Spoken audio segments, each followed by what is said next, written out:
reasonable expectation of what you will see and hear, but just in case, allow me to set that expectation.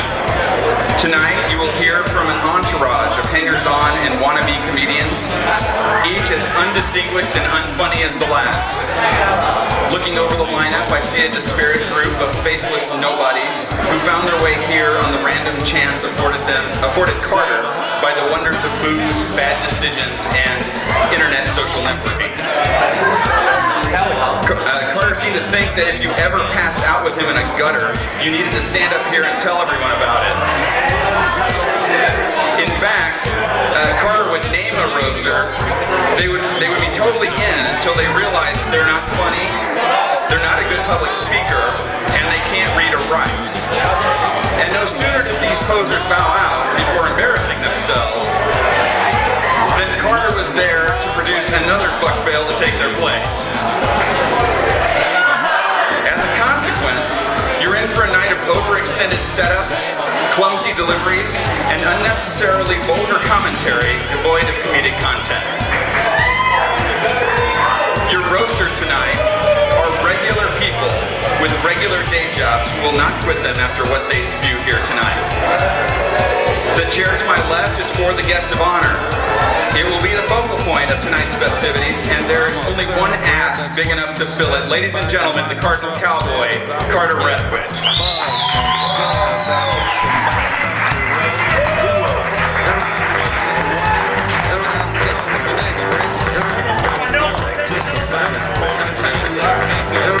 Alright, so Carter's gonna take some notes.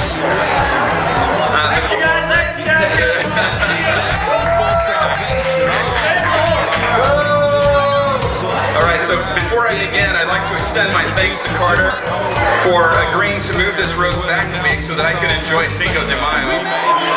It's a very important holiday for me, and not because of my Mexican heritage as one might expect, but because it celebrates a victory over the fucking French. Alright, so the Cardinal Cowboy, Major League Baseball's #1 fan. Let's hear it. Huh? Alright. Seriously, who would have thought that what started out as a joke would end up as, well, a joke? You're a grown-ass man wearing a baseball uniform. You're not a professional ball player. You're not the coach. One of your friends recently told me that the replica World Series trophy that you carry around is embarrassing. Yes. Out of all the ridiculousness that makes up this persona, the 1982 Cardinal Red beer-soaked hat, the get-up, the giddy-up, the trophy is embarrassing. Are you fucking kidding me? You are an embarrassment from head to toe. You are so embarrassing, Lindsay Lohan wouldn't go out with you. Paris Hilton's parents would be embarrassed of you. The cast of Jersey Shore would not party with you. The question plaguing everyone's mind is, what does it take to be the Cardinal Cowboy? Well, here's what Carter does.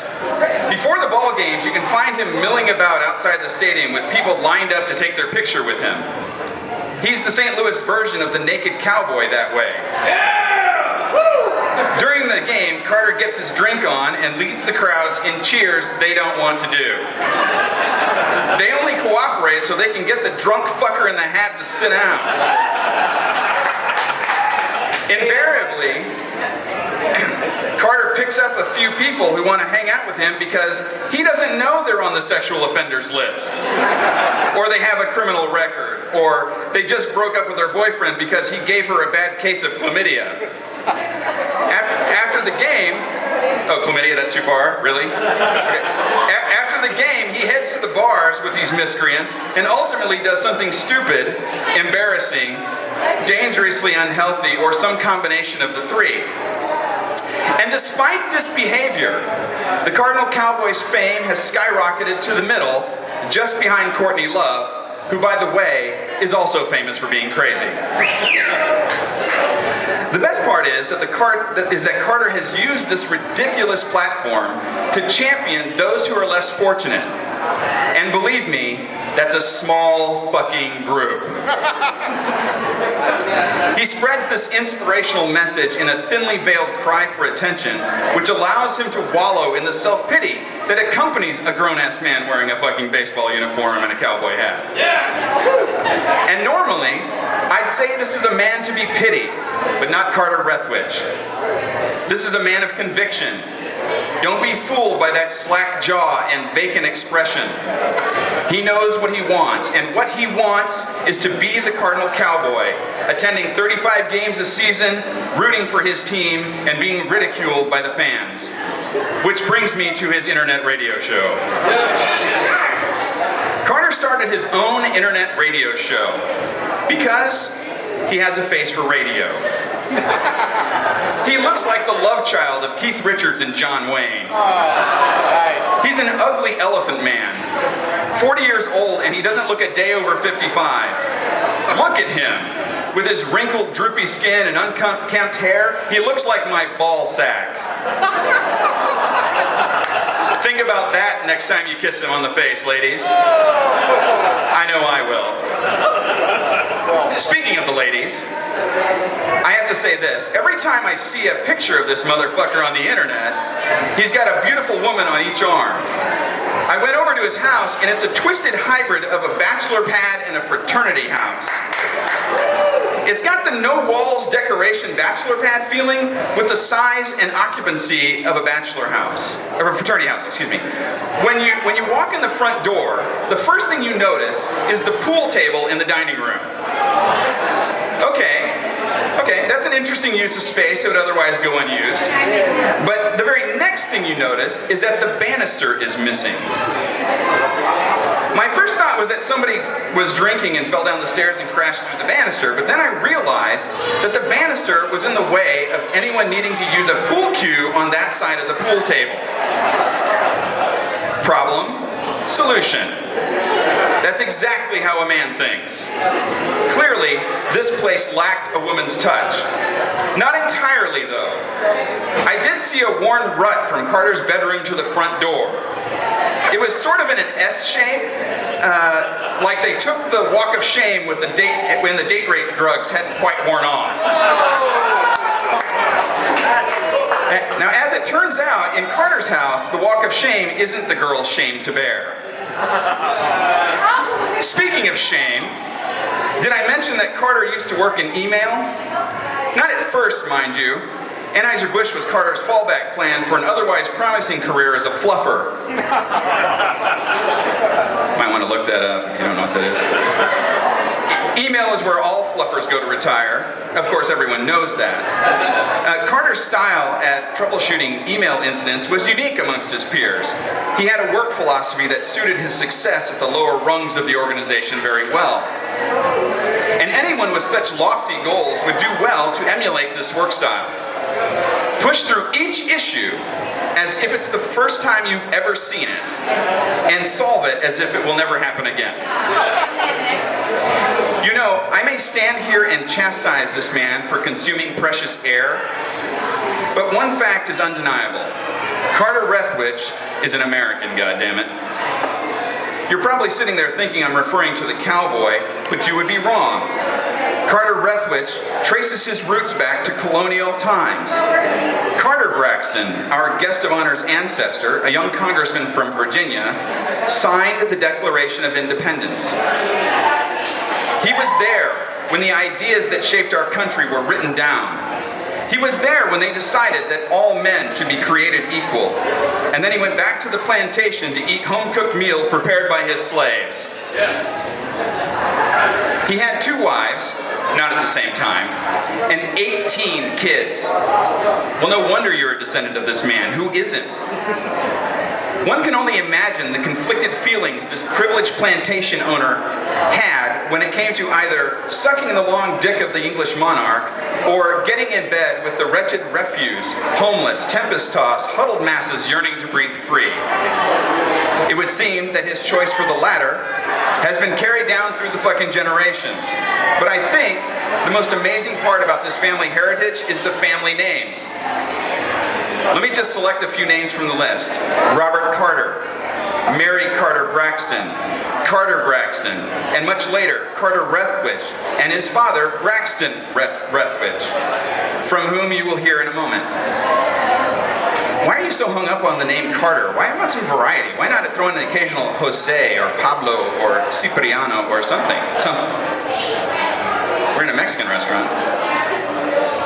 Finally, in the event forum for this roast on Facebook, one of Carter's admirers said, "I just hope that the roasters can get in their digs in a fun way, but still reflect that Carter is the classy fellow and they just don't make people like him these days." Yeah, with my speech, it looks like that's an epic fucking fail. But I had this to say, and the sentiment hasn't changed. Just because we're saying vulgar, nasty for no good reason, untruths about the guest of honor, doesn't mean we don't love him every bit as much as you do or have. Happy birthday, Carter.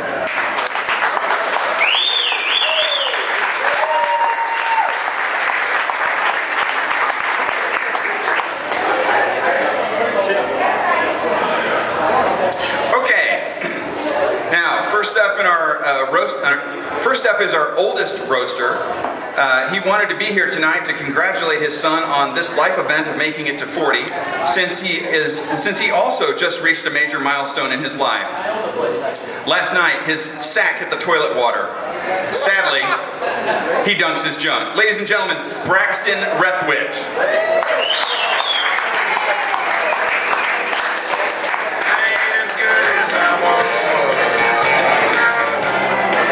Just the cold hard truth. I still throw a few back, talk a little smack, but I'm feeling bulletproof. So don't ever come near me now, 'cause I'd have to call you up. I ain't as good as I once was, but I'm as good once as I ever was. May not be good enough. What's wrong? No, you're okay. You're okay. Are we good to go? Where's the bucket?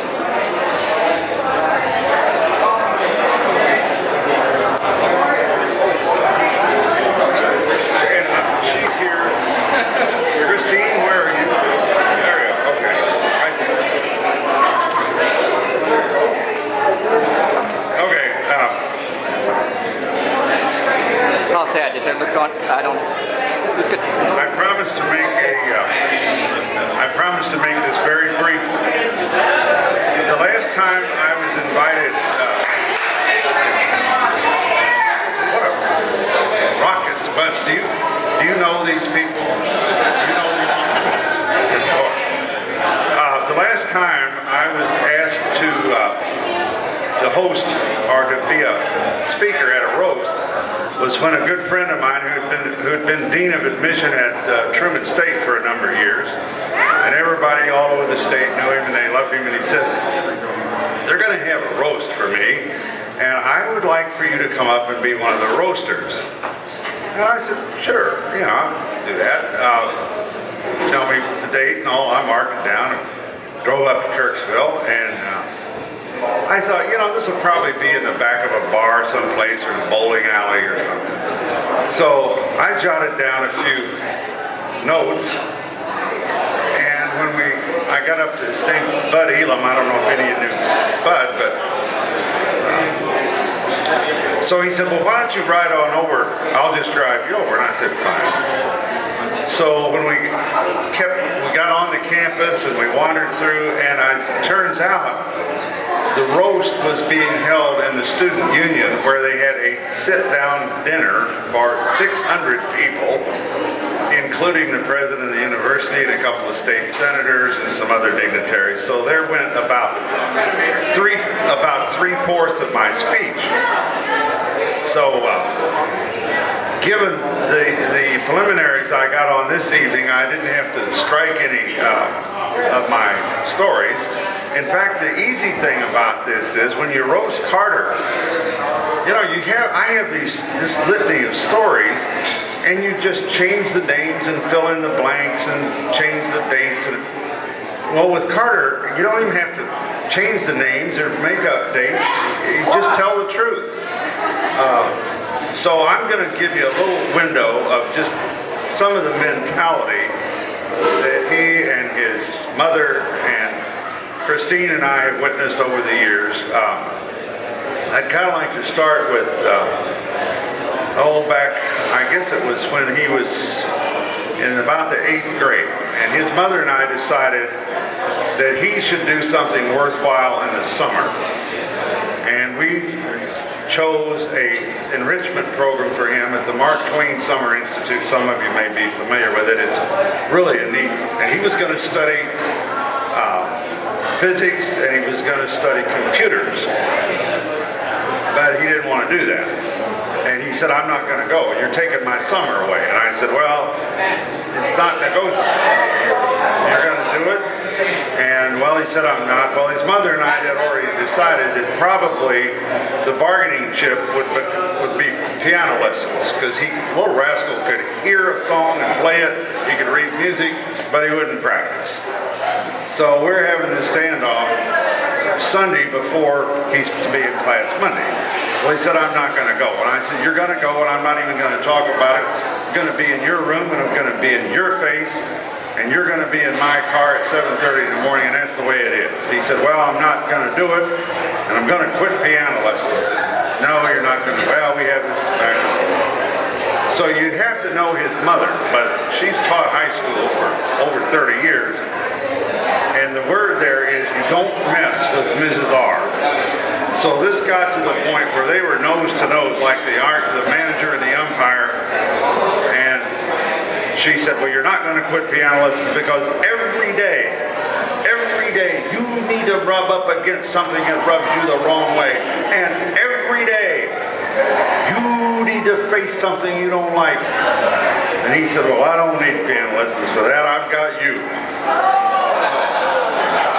Well, his mother didn't know whether to go after him or after me or what, but later on,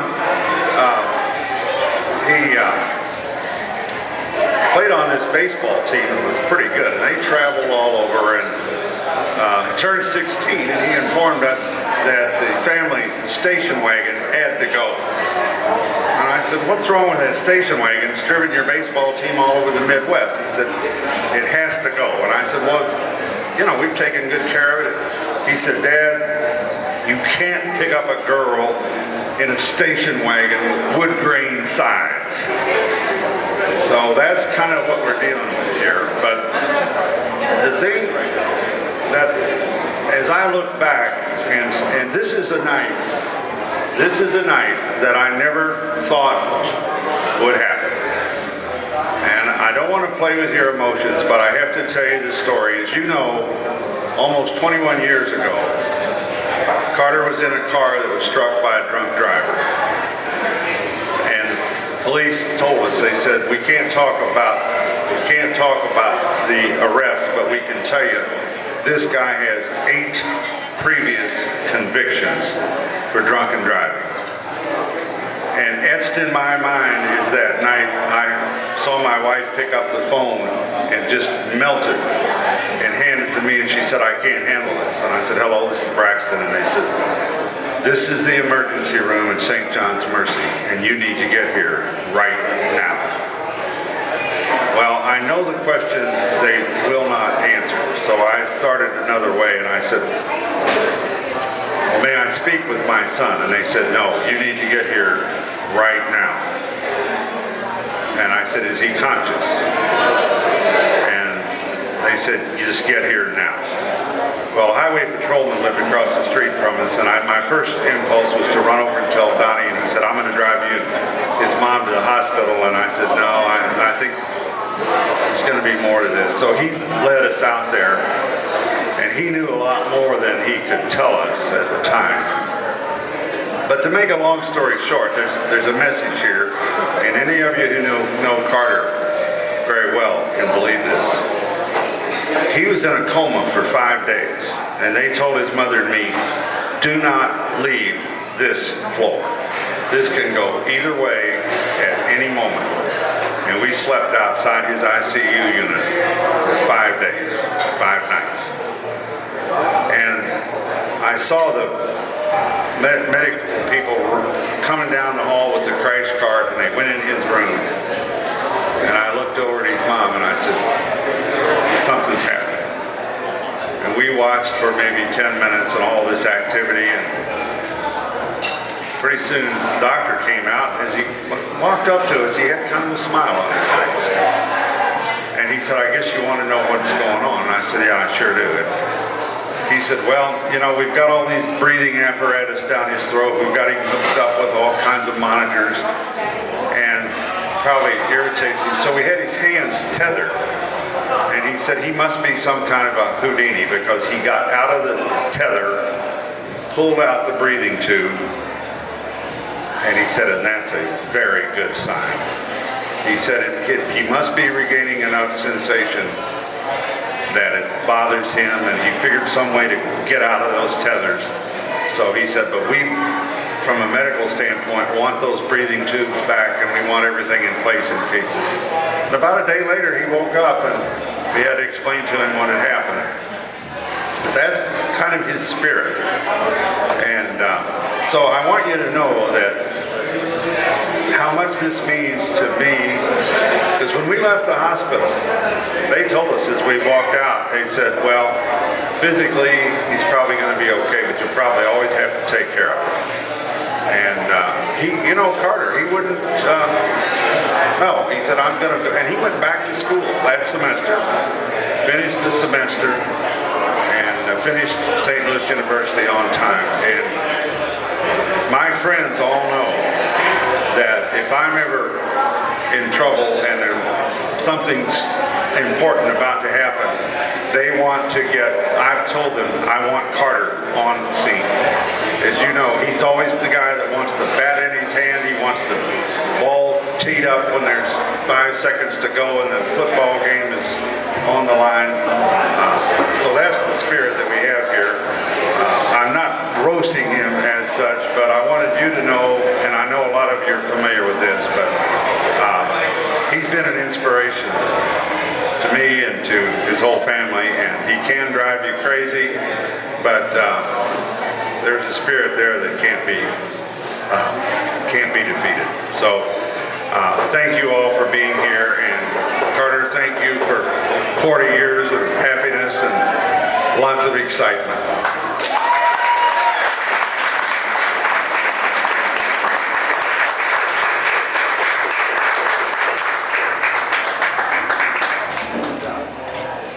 By the way, his mother and I talked about this evening and what we thought should happen. And there's one little piece of business that we do need to take care of. We know that over the years, there have been a lot of keys to Carter's house out floating around. And so for you ladies that have those keys, now the one favor you could do for us tonight is to please turn those keys back in there. And Christine, would you bring the, would you bring that up, please? Just set it up here. Christine, just set it up here. We don't want to trip. Oh, okay, that's good. You could put the sign up here, please, so everybody can see it. It's on the bucket, they can see it. Can everybody see that? I know there are 3 or 4 keys floating around out there. I don't know how. Oh my goodness. Any other ladies have keys to Carter's house? Oh, well, there. Oh my goodness. Well. I knew it.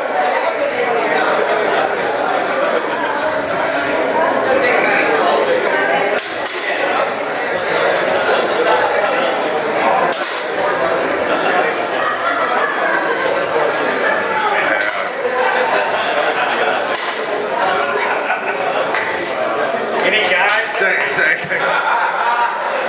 Good. All right.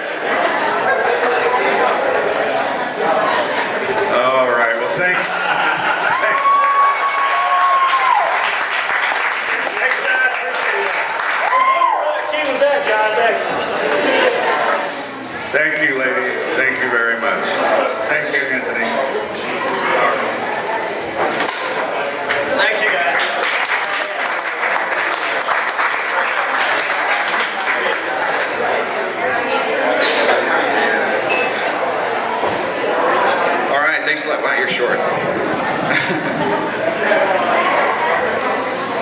That height runs in the family, I see.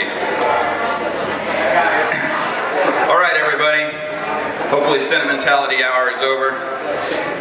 Mr. Rethwisch looks good in that powdered wig, doesn't he? I think you're taking the whole colonial thing a little too far, but that's okay. Our next roaster is the son of Haitian immigrants. They moved from Port-au-Prince to East St. Louis. I bet they wish they had that one back. He puts the damn in Damn Foreigner. Ladies and gentlemen, Fredo DeRozan. So sorry.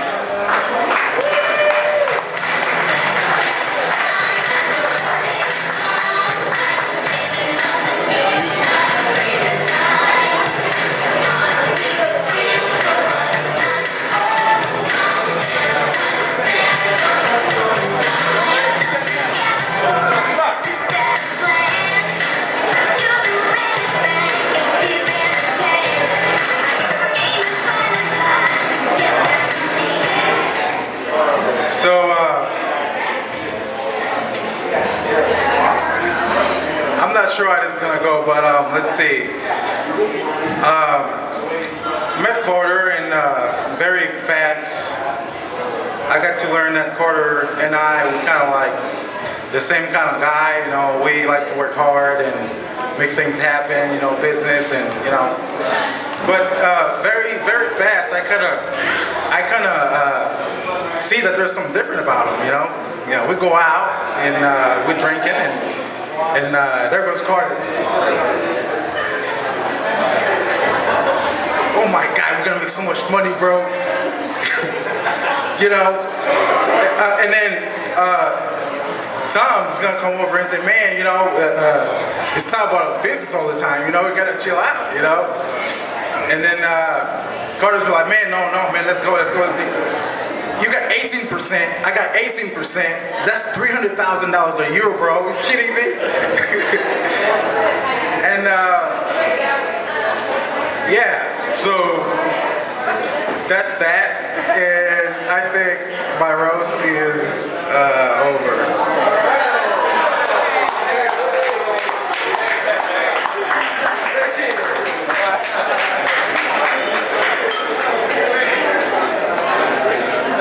Hey, you know, some guys are quicker than others. That's all I got to say about that. Thank you, Frodo. One Haitian to bore them all, and in the darkness find them sleeping. It's a geek joke for all you geeks out there. All right, you might want to get your umbrellas out for the fountain of bullshit you're about to hear from our next roaster. He weaves stories with the best of them, and with this docket, that's like being the brightest kid on the short bus. Tim Schlesinger.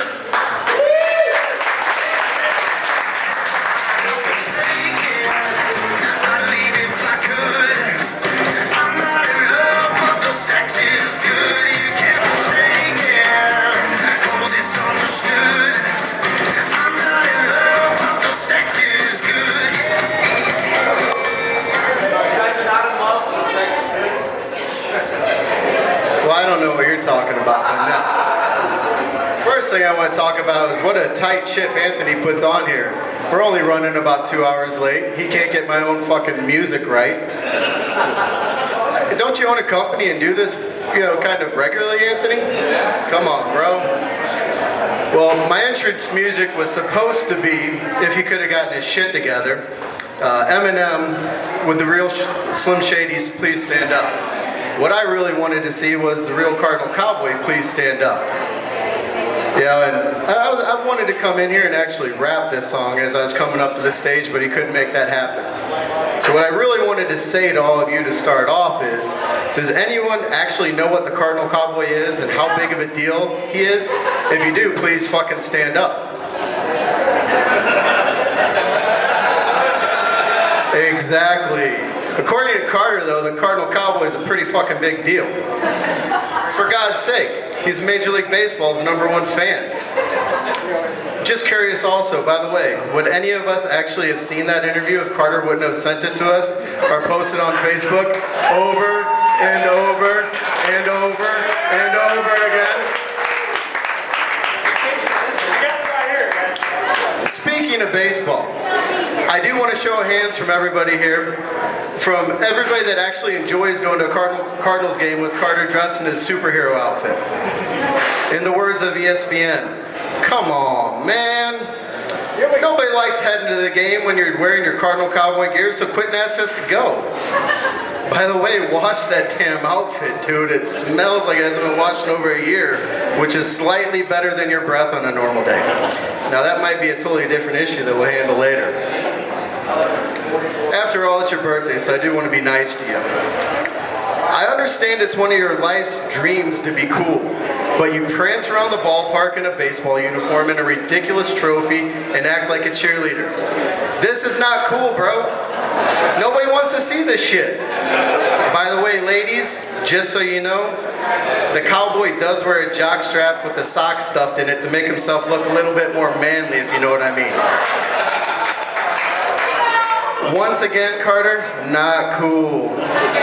Bottom line, we'd much rather sit and actually watch and enjoy the game and Team Fredbird, the real cheerleaders, than partake in your ridiculous antics. Let's talk about another lifelong dream that you have, buddy. Everyone probably knows that Carter should have been a professional athlete, right? Do you really think that you should have been a professional baseball player? Once again, in the words of ESPN, come on, man. You're an IT guy, and that's okay. I'm sure there's a tech geek soulmate out there of yours that you'll meet one day on one of your online dating sites. We'll talk a little bit more about that in a minute. It's pretty ridiculous. One other thing that we should, I guess, talk about is his field goal kicking abilities and suspect NFL tryouts. Exactly, suspect. I'm not quite sure if this can actually be considered professional sports. If anybody in the audience has actually played football, you realize the kicker is one notch above the water boy. Sorry, bro. Just saying. Carter, I realize that you think you're a professional athlete and a celebrity. Bro, it's time to stop living like you are. Again, come on, man. Big house, big car, big boat, little itty bitty bank account. How many times have we heard about the huge deal that is just around the corner? When's the ship actually going to come in, bro? It's okay to have a normal house, a normal car, a normal life, and I guess in your case, a slightly below average unit. Stop stuffing your shit, man. This leads to my next question for you. What is up with your frat house lifestyle? You're the only 40-year-old man I know that rents rooms out to individuals half your age. Midlife crisis? Just saying. If you've never been to Carter's house, here's an image for you. Big white house with pillars. A yard that rarely gets mowed. Light fixtures that are hanging crooked.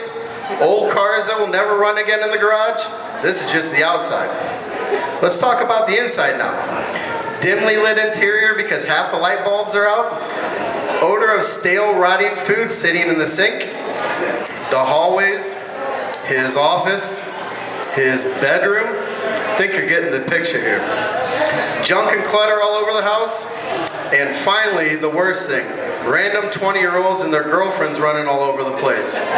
Come on, dude. How do you expect to get a normal girl to date you living like this? What the fuck is up with the online dating sites? Especially, it's just lunch.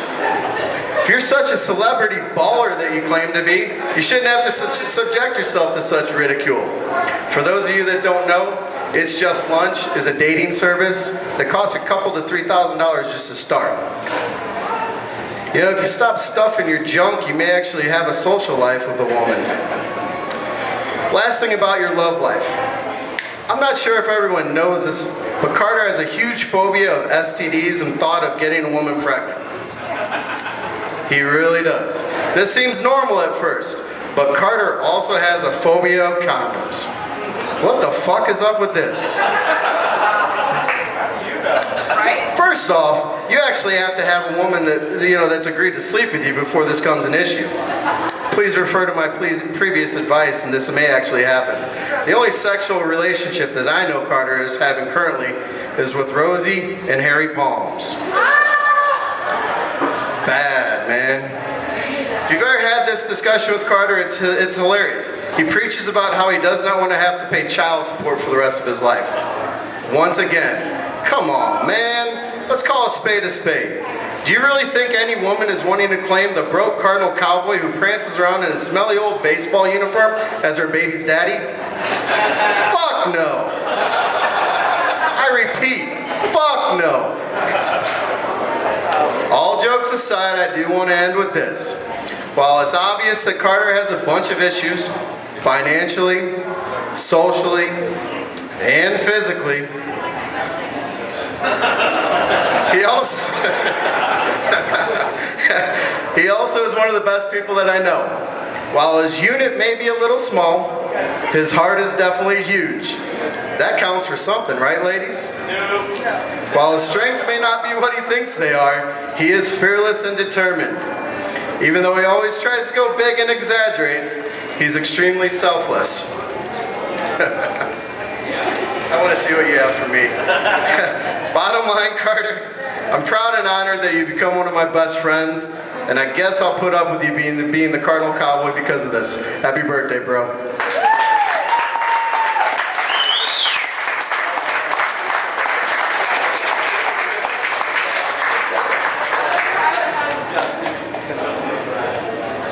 All right. So I'm told that Shrek there shares a boat with Carter and Kyle. Do you guys ride it through the swamp? Is it a fan boat? What kind of boat is it exactly? All right, our next roaster plays Brad on Black Bookberry. His character wears glasses. He's monotone, dumpy, and dorky. Not because we needed that kind of a character, but because Gene has the range of a Daisy air rifle. Ladies and gentlemen, please welcome to the stage, Gene, Small Package Jordan.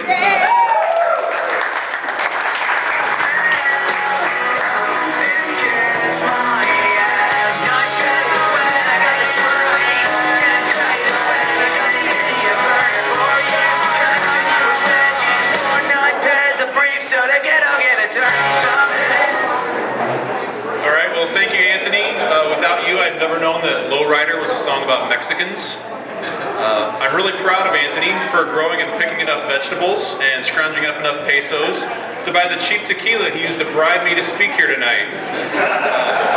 If you other speakers aren't getting anything, that's your own damn fault. Anthony secretly confided to me earlier that he was hoping everyone would have enough to drink by now to think that he was somehow able to get Tom Arnold in here to speak. I'm just hoping that you've had enough to drink that your aim will be off when you start throwing things at me before I'm finished. Thank you. I'd also like to thank Sombreros for hosting tonight's event. Being the geek that I am, I checked them out online beforehand. I couldn't help but notice that their food menu was in low resolution. Did anyone else notice that? Maybe that's just something that geeks notice. But while their drinks menu was completely visible to everyone at St. Louis Bread Company within 15 feet of my laptop. So thank you, Sombreros, for making me look like a freaking alcoholic. Unlike Anthony, my heritage is Native American, Irish, and German. It's quite a mix. And I was raised by a teetotaling Southern Baptist Christian single mother. Trust me when I tell you that I'm very, very conflicted when I drink. I'd like to thank everyone else here for unknowingly allowing me to speak. Especially those of you up here near the front. I'll apologize ahead of time because I tend to spit a lot when I get nervous.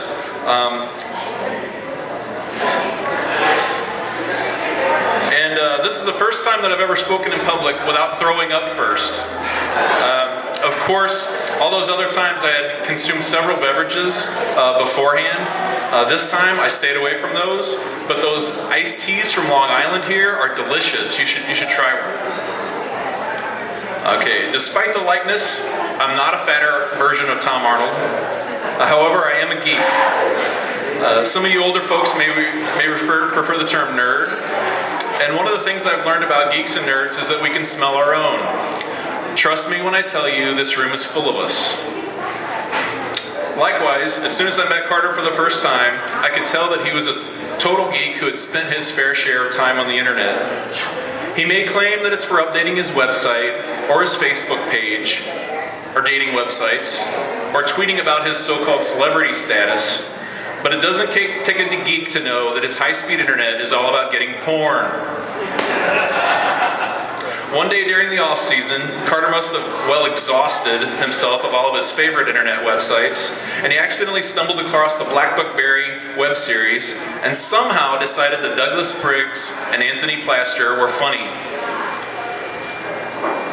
When I was first asked to speak at tonight's roast of the Cardinal Cowboy, I must admit that I did not know who he was off the top of my head. Having not seen the movie, my first thought was, why the hell are we going to roast the Catholic priest from Brokeback Mountain? Now that gives giddy up a whole new meaning. And being the geek that I am, I had to search for the term Cardinal Cowboy on Google. Trust me, you don't want to Google this term without adding some sort of filter. Some of you might want to. In fact, Carter's probably going to want to do it right after we finish here.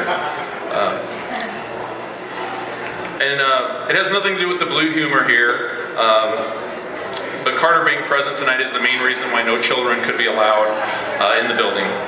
Don't let the perverted look on his face fool you. Is sombreros located within 1,000 yards of any school? Because that could get us in legal trouble. Okay, once I was on track with my search of the internet about Carter and the Cardinal Cowboy, I learned quite a bit about him. The red Cardinals hat from his dad, I totally get it, dude. But what the fuck is up with these white pants? Those should seriously be reserved for sailors in uniform or male nurses in psychiatric wards, which brings up a whole nother list of questions. And by the way, that sock in your jock strap, it goes in the front, big boy.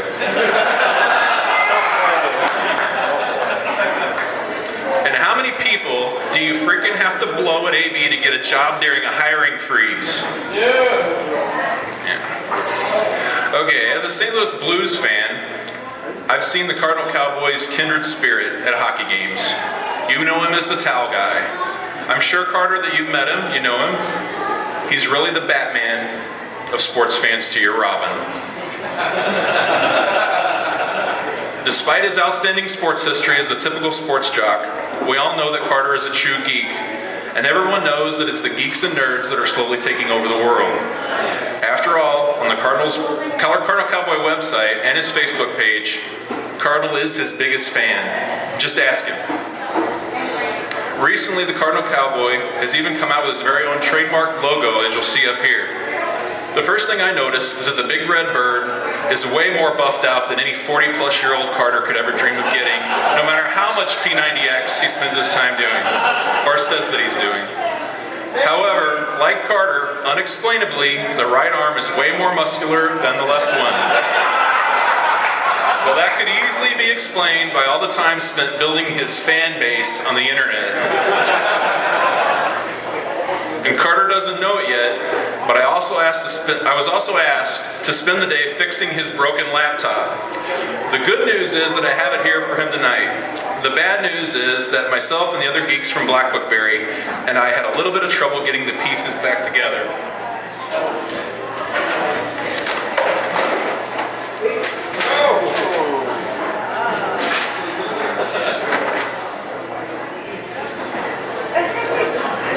I'll offer my apologies to Carter now. Fortunately, the data was still safe, but Anthony Plaster and Douglas Briggs can apologize later for their so-called assistance. Everyone knows that Carter is a sports fan all around, a real fan of St. Louis sports in general too. The Cardinals, the Rams, the Blues. But what most people don't know is that he's a huge fan of soccer too. Yep, he was a season ticket holder to the St. Louis Steamers. He was the only season ticket holder to the St. Louis Steamers. Well, when that franchise was operating in St. Louis, he really wanted to be voted their biggest fan too. Steamers Cowboy just didn't have quite the same ring to it. And as much as it would fulfill Carter's sexual desires, the Steamers didn't move to Cleveland and they left St. Louis. Some of you might have to search that later on Google, or you can do it now if you want to, Carter. The only true story that I've learned while attempting to fix Carter's broken laptop was when he confided in an online journal that his sexy neighbor one time knocked on the door and asked if he knew anything about the missing items from her clothesline.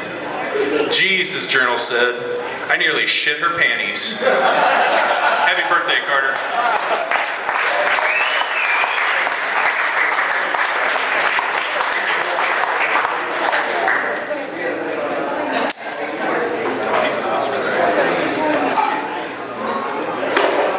All right. Thank you, Gene. I see that you can see now what happens when Douglas and I don't write your shit. All right. Is Leslie Hunter in? Okay. Well, Leslie's not here. So I think it's important, though, that we recognize her as our only female roaster who pussied out. She is one of Carter's long lost cousins. That's because the colonialist Carter Braxton loved women like he loved his coffee, handpicked from a field. So we're gonna skip her. We're gonna. Leslie did call me earlier. She wanted me to remind all you white bitches to leave her fucking brother.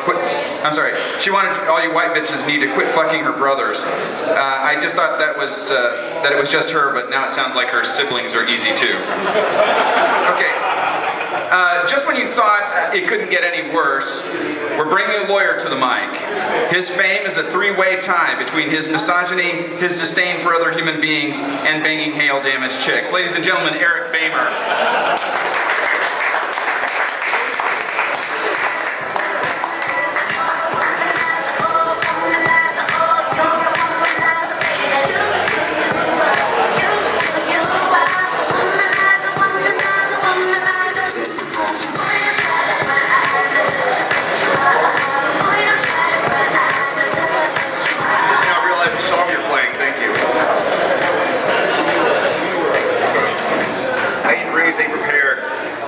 Margarita.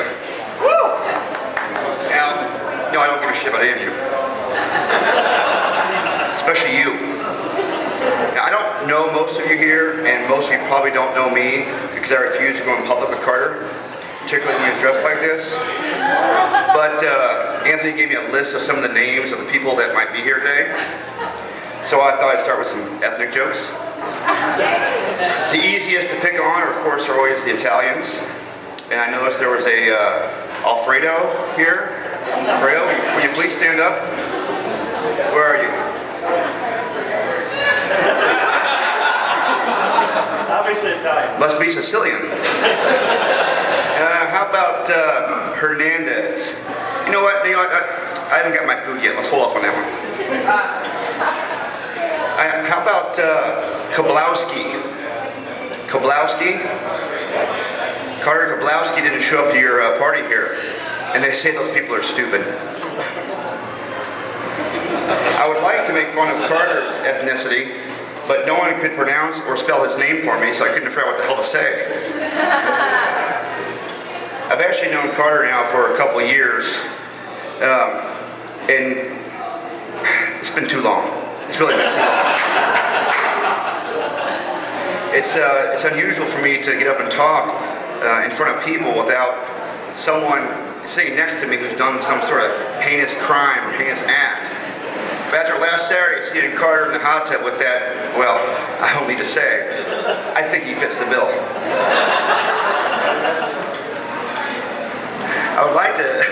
I'd very much like to sit up here and say lots of bad things about Carter.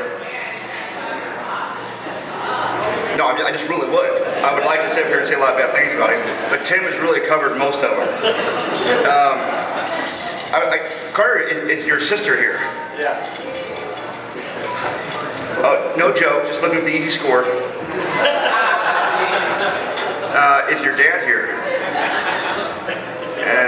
Good, I can still say that joke then. Now, talking bad about Carter brings me lots of pleasure. But I usually do it in private to just him and 30 or 40 of my friends, particularly when he's not around. But in all honesty, all jokes aside, I don't want to take too much time because some of you guys, like Anthony, already done that. But the one thing I always tell Carter and I will continue to tell them the day I die. When we're sitting there talking to a couple of girls at the bar, shut the fuck up.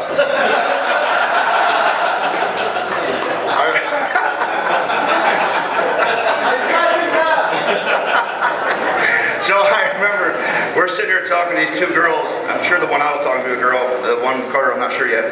But we're talking to these two girls, and one of the first times we went out, and I thought, Carter interjected and started talking about, I know what kind of wingman he was going to be. He started talking about, this world-class athleticism, this success, this killer ladies man. I started thinking, this dude is awesome. It wasn't until a few minutes later I figured he was talking about his fucking self. I thought he was picking me up there, putting one in there for me. I was like, damn. But, all kidding aside, the one piece of advice I always give Carter is be you, brother. Because who you are is special. Your story is special. What you've done and what you mean to us is special. So no matter what, quit the bullshit and be you, brother. We love you.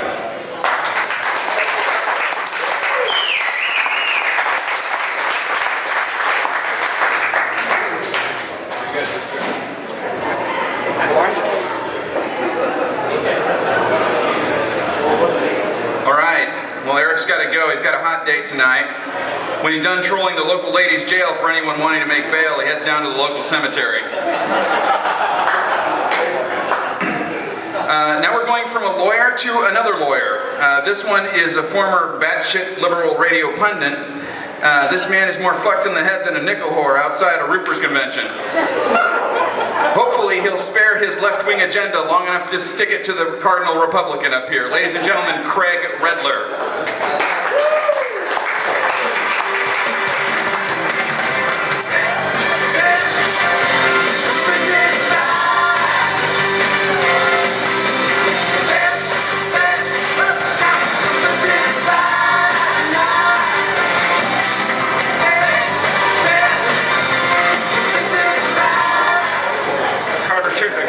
Let me start by giving you the feedback. The other thing is, it's your birthday, and I thought we were supposed to bring presents. I have this for you, but I'm going to save it for you later. But I'm going to leave this here, because I'm thinking everything's funnier with one of these on the table. And I'll give you a hint that's long, hard, and full of semen. You'll open it later. Okay, did you see your father left? Oh, good. I can tell mother jokes. Okay, I'm Carter's lawyer, so I'm somewhat limited in what I can say about attorney-client privilege. So I thought when they asked me to speak here, it'd be cool. I could just do 8 or 10 minutes of jokes about Carter's mother, which is about 7 minutes more than most people need. Or do with your mother, that is to say. Boy, I guess no one's had enough to drink that. That's the only way this shit's going to be funny is if you drink. Oh, can't hear me. Good. I thought I just wasn't funny, and that might be the case too.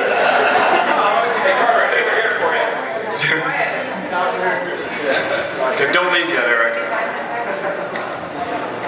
So we're here for the Cardinal Cowboy Bar Mitzvah, right? It's your bar mitzvah? Because it's your passage into manhood, and that's when it's time to stop wearing a cowboy hat and a uniform. I did that when I was like 9, I think. By the way, it's been nice codpiece part of the uniform. And how many times has the tailor let that uniform out, by the way? Glad you ordered it. You can grow into a little bit.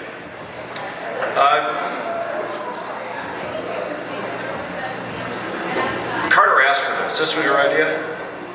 Was this your idea? Well, let me ask it. Go for it. All right, he asked for this, and because there's a guy who's sort of full of himself. Let's get this over with, because we all know that the party, the good party, the one we're going to party later, the one you're not coming to, right?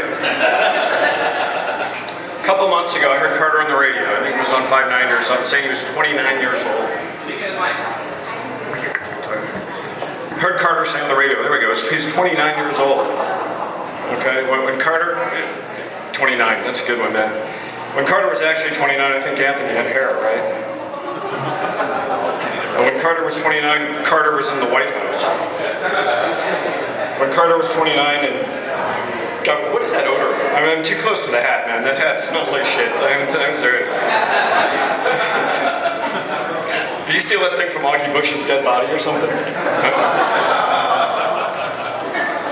40 years old. He's not 29, he's 40. Keep wearing the uniform though, man. It'll keep you young. You just bought a Lexus. I was going to make fun of that old Nazi truck he used to have. No, I can't do that. But you got a Lexus. If you have a Lexus, man, you're old enough to have your own place. You don't need 40 roommates, right? It's a good thing he has all these roommates. Without that many roommates, there'd be nobody here.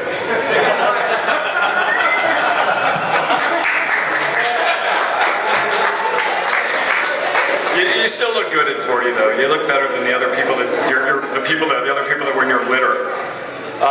So you're 40, you're not married, no kids. It's good you learn from your parents' mistake.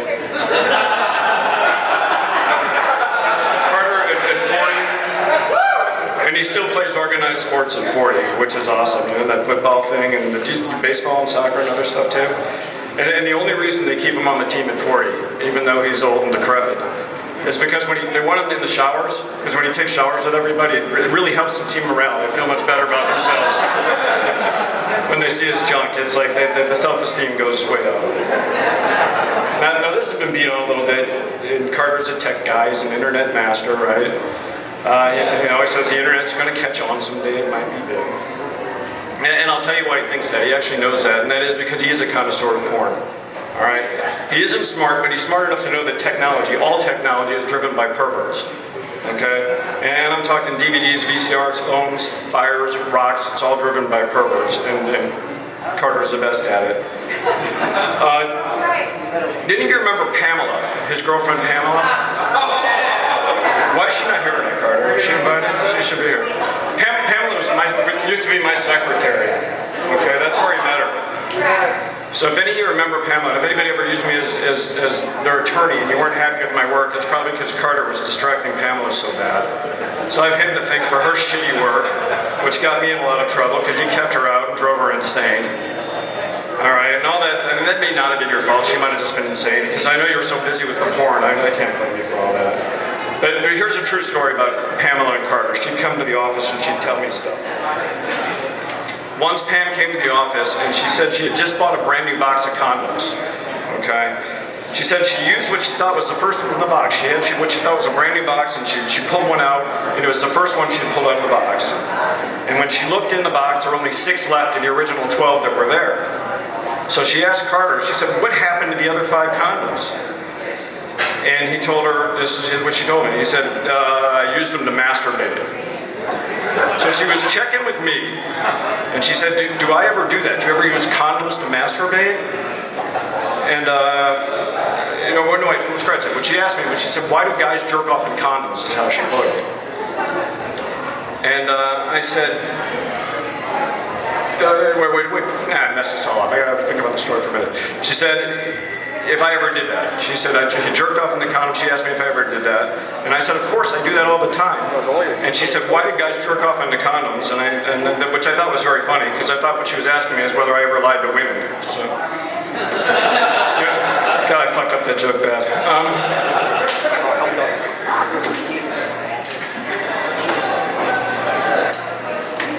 When they first broke up, her name came up. Carter and I would talk, and her name would come up from time to time. And all he could say about her was, what an asshole, what an asshole. I think it was kind of an ugly breakup, Carter, a little bit.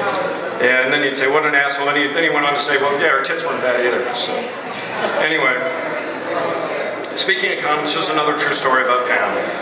Pam said he always used condoms when they had sex. He always used condoms. And I told her that was good, because if they weren't going to get married, they shouldn't have kids. And this kind of jives with Tim's story, but fit totally. She told me that he didn't use the condoms because he didn't want kids. He said he used them because he didn't like getting shit all over his dick.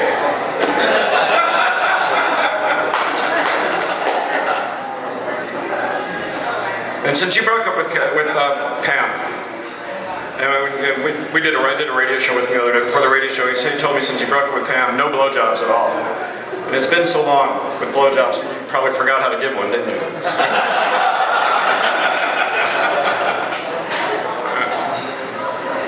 So you're no longer with the brewery, I understand, right? The Belgians or Bolivians or who the hell's running the brewery now? I don't know who these people are. But I guess they're smarter than the Bush family, the people who used to run it, because they don't Hey now. take it easy on the AD. Although their products are like, what is that old joke, sex in a canoe, fucking close to water, right? But then they'd hire Lush to work in their brewery. I thought it was kind of funny. Carter always likes to say he's kind of a big deal. And being a big deal in St. Louis, it's like saying you're the smartest kid on the short bus, right, Carter? Which Carter wasn't, by the way. He was not even near the smartest kid on the short bus. Anthony Plaster, thank you for doing this. It's really cool that you're doing this. And Anthony wanted to review some of the jokes. And before we did this, he sent out some notes. So if all these jokes suck, you got Anthony to thank. But here's some of the advice I got from Anthony before I came here today. He said, make sure that you mention how big Anthony's dick is. I didn't work any of those in. He also said, don't tell any bald jokes. And he said, try and work in references to how big his dick is. And then he said, seriously, no bald jokes. And then he said, make sure you talk about how big my dick is. What? So back to Carter. Carter loves hot sauce. And I think from all the drinking, it's killed your taste buds, man. You can't taste anything without Tabasco. Is that accurate? You like Tabasco? You put it on your hamburgers, steaks, Captain Crunch, Pop-Tarts, your girlfriend's vagina, right?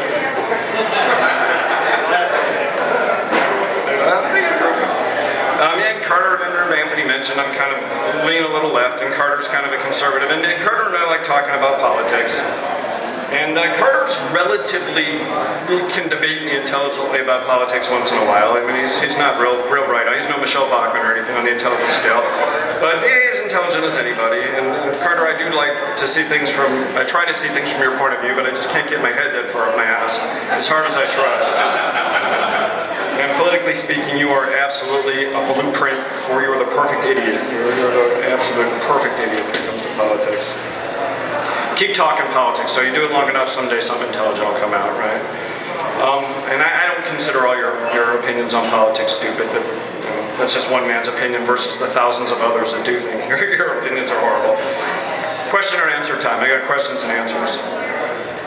What's 15 inches long and hangs in front of an asshole? Carter's tie. That's a joke.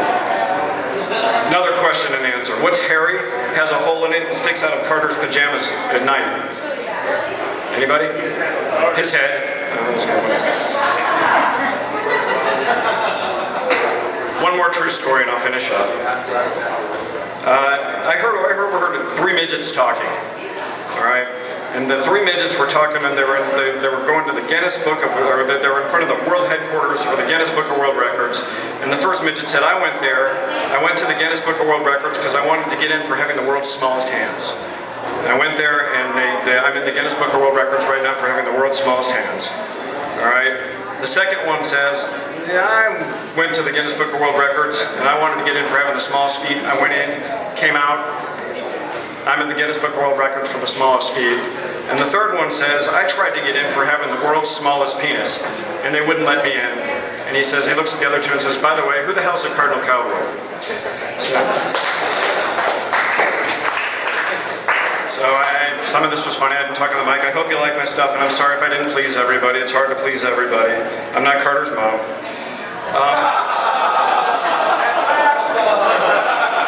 Writing this shit about Carter. That's why I asked if his dad was gone. I'm sorry your sister's still here, man. Now I'm glad that my portion here is done, and that I'm almost finished here. Now I can get back to ignoring and never thinking about Carter. So now that I'm done here, but I do want to say this in all seriousness. Carter, what I do love about you, and Carter's outlook on life is really terrific. And Carter gets up every morning, and you can just tell he is happy to be up in the morning. Every day is a new, exciting thing for him versus most people. You get up every day, and it's like, man, another day, this sucks. The sun's up, go away. And Carter, that's what I like about you, man. You face every day, and I don't know the accent or what, but I wish I could get that attitude, and happy birthday. And long, hard, full semen, open that.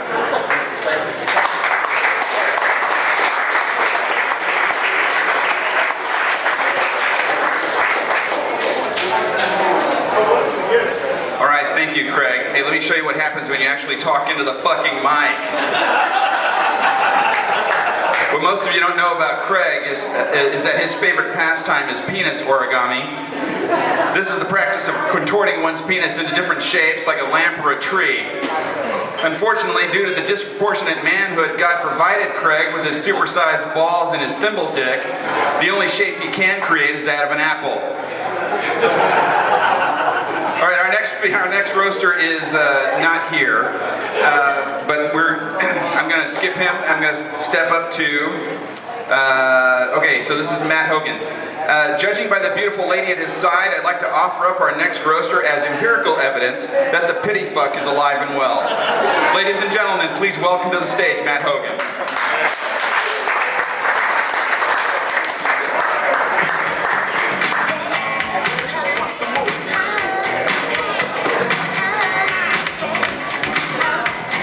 I want to thank everybody. I had a lot more written down, but I didn't know there was a black guy going to be here, so that kind of throws all my shit out. Oh no. Gay people okay? Oh, you're Haitian, that's all good. So, how do you stop a black guy? I'm just kidding. I don't have too much to say, which is completely opposite of Carter, because he just seems to never shut the fuck up. Let's see, what has Carter tried to sell me over the last 5 years? We were talking about this earlier. And if I miss any of this shit, please tell me, because I've got like 20 things. Let's see, life insurance, financial advisories, some kind of web shit. I don't know, it might be maybe the porn everybody's talking about, telecom, but the main thing is that somebody should have sold him a fucking breath mint a long time ago. But seriously, anybody got one for him? Because I can fucking smell it up here.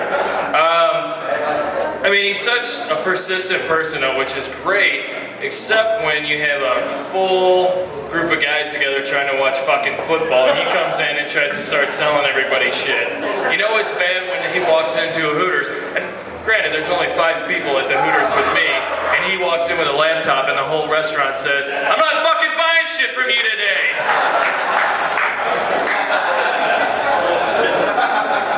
But some things kind of came to light earlier, and it makes a little bit more sense now. One time, just a good story, I got a little wasted, pissed a beautiful lady off, and ended up on Main Street by myself one night. So who did I call? Cardinal Cowboy comes to my rescue, and he drops me off at the casino, and he's like, "Hey man, I've got to go meet a guy for an appointment."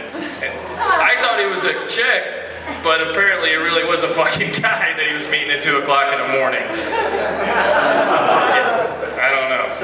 Apparently he's gay. That's what all his roommates have told me. So, what did he sell it? Who was that talking about Carter sells blowjobs? But he's done real well for himself. I met him through my wife, obviously, and it was on his birthday 5 years ago that I met her. And he was one of the first people that came to the hospital about a year ago to see our daughter. And he was real happy. You could tell that he wanted to meet our daughter, and he brings her, a Cardinal Cowboy t-shirt. And he signs it and everything, and I was like, man, this is great. Until I got home 3 days later, and there's a fucking bill in my mailbox for it. Fucking bastard. Cheap. But no, he's done well for himself. He's got a big house, which everybody knows smells like a fucking dead man's in the, everywhere actually. It smells like shit. It really does smell like shit. He's got a nice car. He had the big car, and then, he's got the Lexus now, and he still scares the fucking shit out of everybody when he drives. Yeah, it's just, it's terrible. And he did get a new boat. I was really proud of him when he got a new boat, because last time I went out on a boat with him, we were on the SS, Are We Ever Gonna Get the Fuck Out on the Water? So, that's all I got, man. I gotta go pick up the kids, so, thanks guys.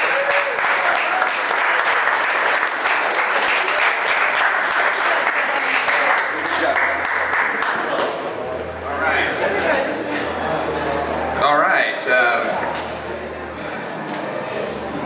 Matt is living proof that it doesn't take good looks, brawn, or intelligence to be successful in life. Oh wait, it does. That's right. All right. So now I need to. I told Chad that I was going to bring him up next, but I need to move one other person. Sorry. Let's see. Okay. So next up is the lead singer of Soul Kiss. a band that has been heard on 105.7 The Point. Soul Kiss is what they call an alternative band because everyone who hears their music chooses an alternative. Ladies and gentlemen, PJ Sharamataro.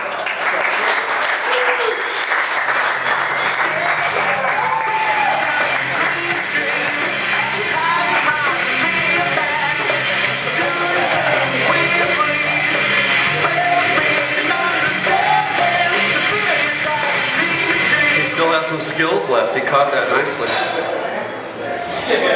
Where do I begin? Well, I still see you still have that hat, which is unfortunate. But I grew up next to Carter, or Carter grew up next to me. I moved to where the hell's Fenton, Missouri, many, many years ago. At a time where people wore hyper-colored t-shirts and fluorescent clothing, really bad hairdos, hairspray, tons of hairspray.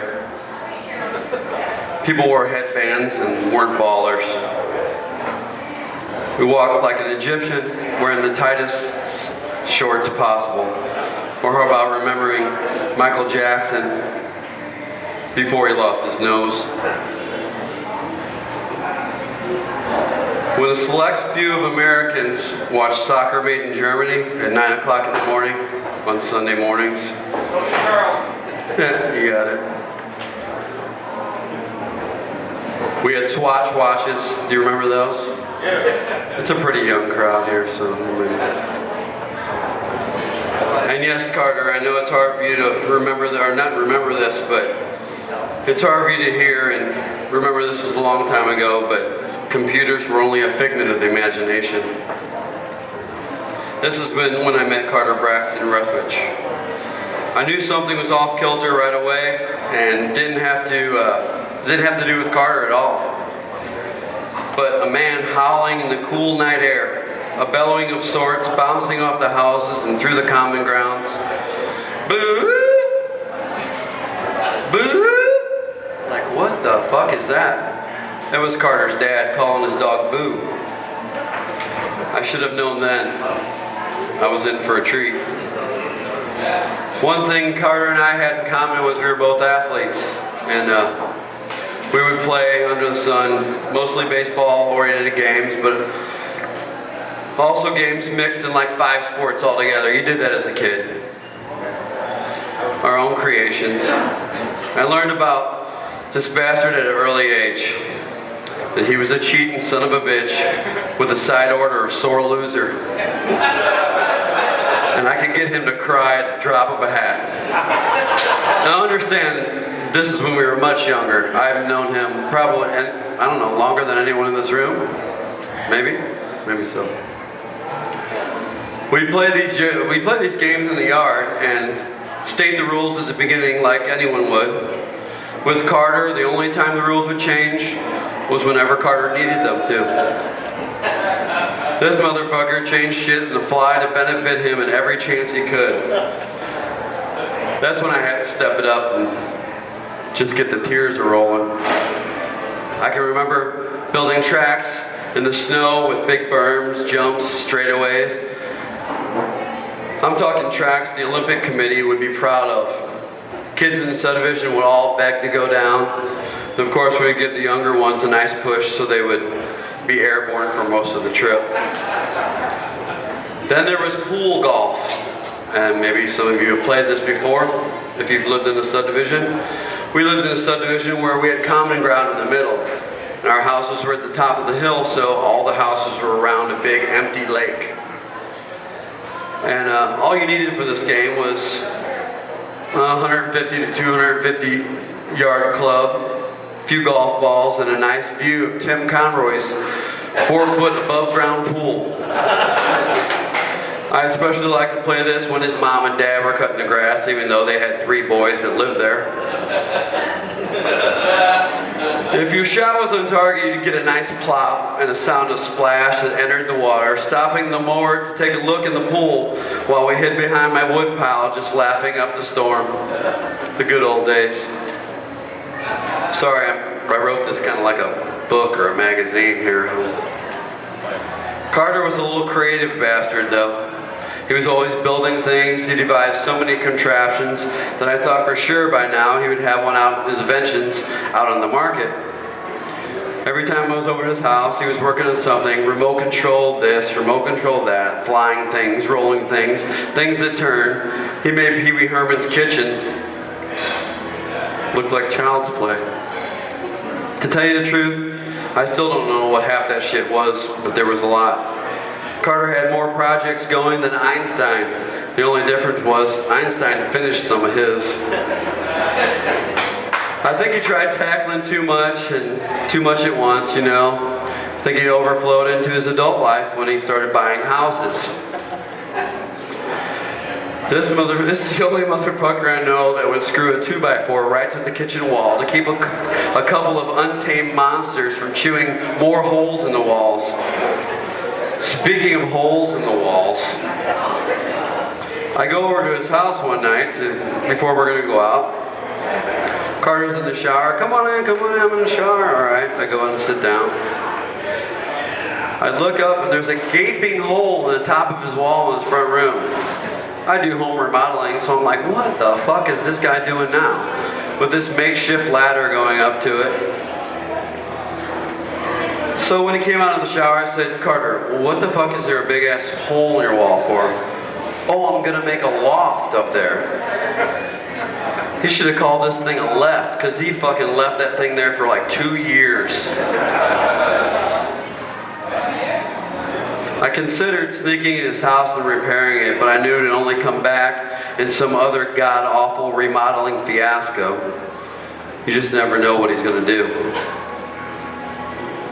So before I make this next statement, I want to make sure everyone knows that in no way was I anywhere in the vicinity of my bedroom on the night of this incident. Now that being said, Carter had sex for the first time in my bedroom. I gave him the okay to sneak in my bedroom late at night. My bedroom was in the basement of our house. He could sneak in the back door, no problem. My parents were already deaf anyway.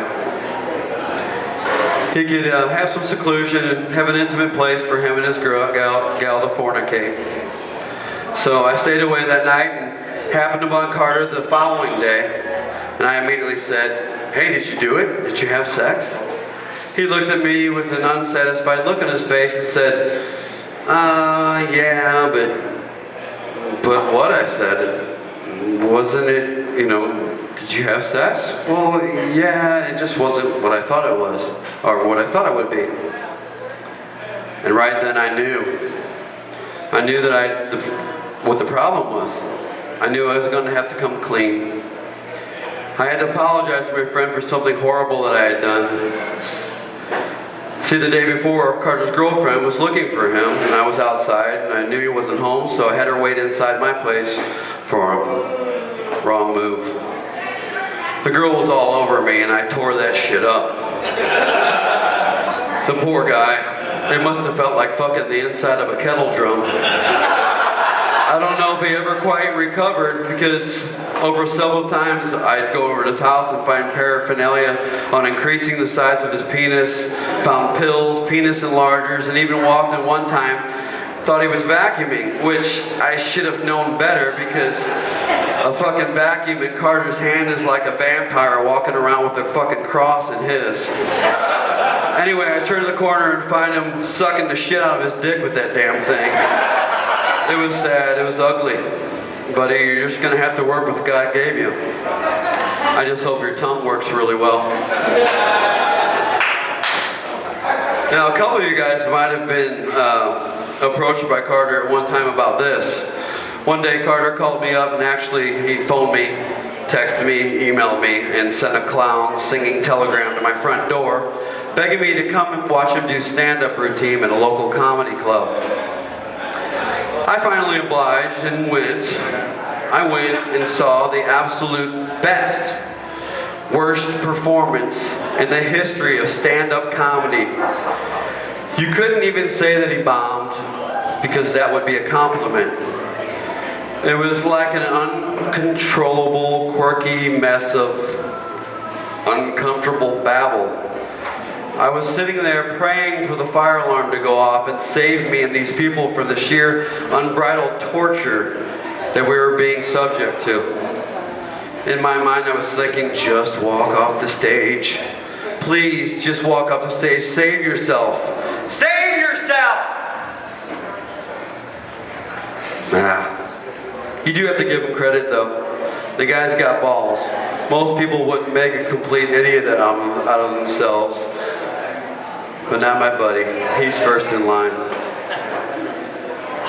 Now, who is the Cardinal Cowboy? I mean, who is the Cardinal Cowboy? Let me rephrase that. What the fuck is the Cardinal Cowboy? Does anyone know? Because I still haven't figured that shit out. I mean, we all know it's Cardinal. We all know it's Carter. And I wonder if people look at him and say, is this some guy who just wanted to be Fred Bird and couldn't cut it? Maybe he thought he could get on top of the dugouts with those young t-shirt shooting bitches. Or just, maybe it was just a simple fact that he thought he could get free beer. I just don't know. And to this day, I still figure out why chicks want to get their pictures taken with him. I don't know why he does it, or why they do it. They must be dumber than I thought. It's like telling a hot stripper, hey, I've got a really cool 10-speed outside with a couple of Red Bulls on it. Want to go for a ride when you're done? I mean, I understand it's good for him. Hell, he's his only chance to be photographed next to a beautiful girl. But Carter, can you do something for me? Can you please either wash that decrepit, dirty, stinky Cardinal Cowboy uniform that's 2 sizes too small, or get a new one that fits without the rolled up sock in the crotch? Carter, you're one nutty bastard. And I mean, listen people, this guy could easily reside at 1420 Graton Street, St. Louis, Missouri. And if you don't know where that is, that's Malcolm Bliss Hospital.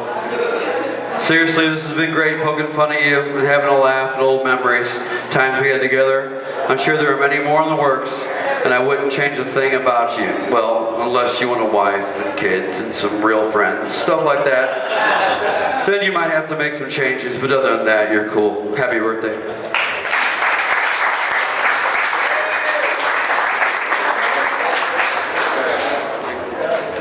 Holy crap. All right.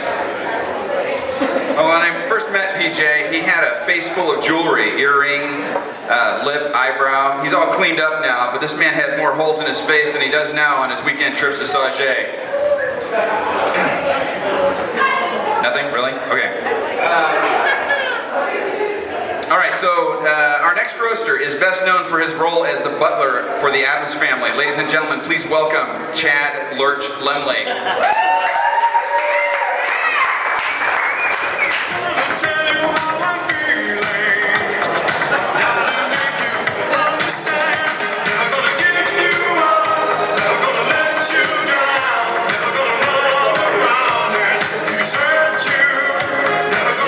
You all just got rickrolled. You're welcome. Thank you, Antonio. I think you're the first bald Mexican I've ever seen. You really have no hair. Also, your uncle, Alejandro, just told me that your break is over and you need to get back to the kitchen, cleaning dishes. Ándale, ándale.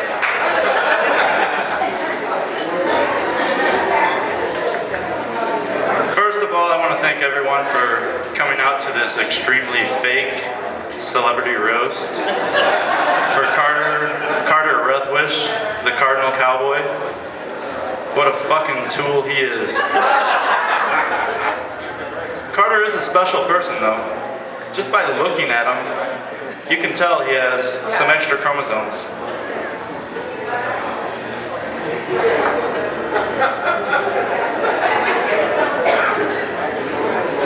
For those of you who don't know me, I'm Chad. I used to be one of Carter's many roommates. I had to move out though because the little bastard kept stealing my milk. Fucking pissed me off, you little thief. Carter is the biggest attention whore I know.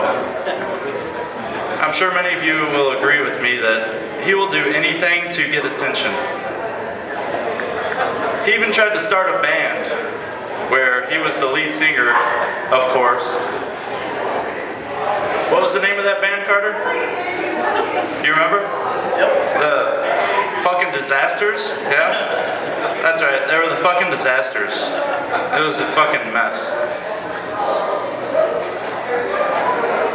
I actually kind of felt bad for the drummer and guitarist because they actually had a little bit of musical talent.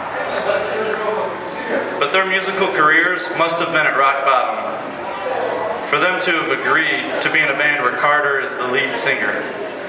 I mean, how desperate can you get? It was a fucking nightmare. I mean, it was bad.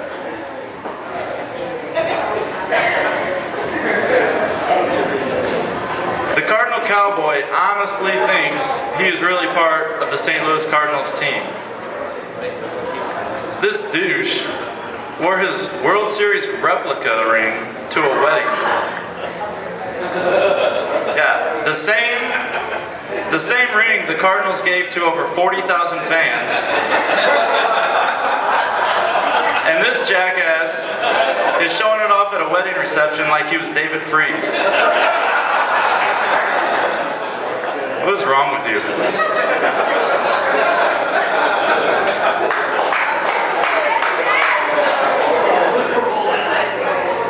Somehow the Cardinal Cowboy has been asked to go to schools and give motivational speeches to kids.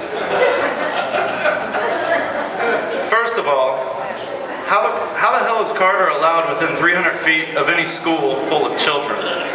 That's my first question. Especially when he stuffs his pants, his Cardinal Cowboy pants, with socks to enhance his little man region. He has a very small penis. What's your motto, Carter? 3 inches of fury? That was the best 30 seconds of her life. Alright, back to Carter giving speeches to kids. Whoever the teacher or principal was that asked Carter to be those kids' role model, they must have been suffering from some type of mental retardation. Because if those kids grow up to be anything like Carter, this country is going to be fucked. And that's real. Real.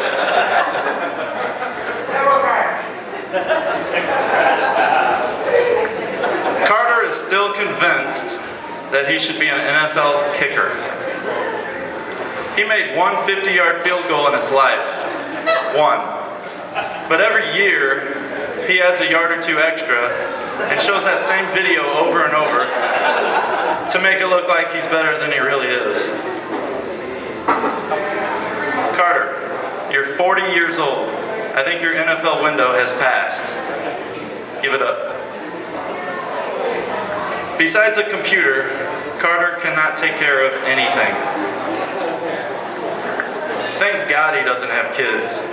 Because if he did, most likely they'd be playing night tag on Highway 364 right now.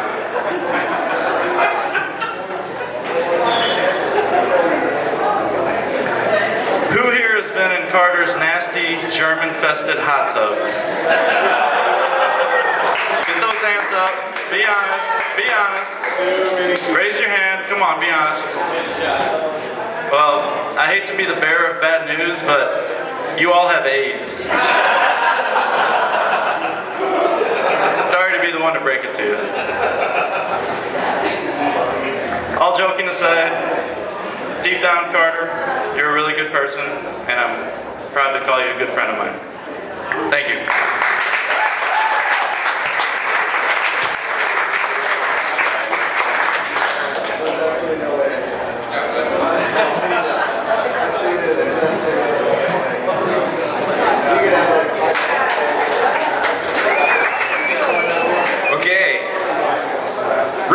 Really? You couldn't think of anything older and more wore out to do up in here? You gonna start a flash mob next? Why didn't you just plank on the motherfucking podium? Seriously. Alright, our next roaster. He likes to date younger women because they've had less time to compare notes with other girls. He's also hoping this is your first roast. Ladies and gentlemen, Brian Hick.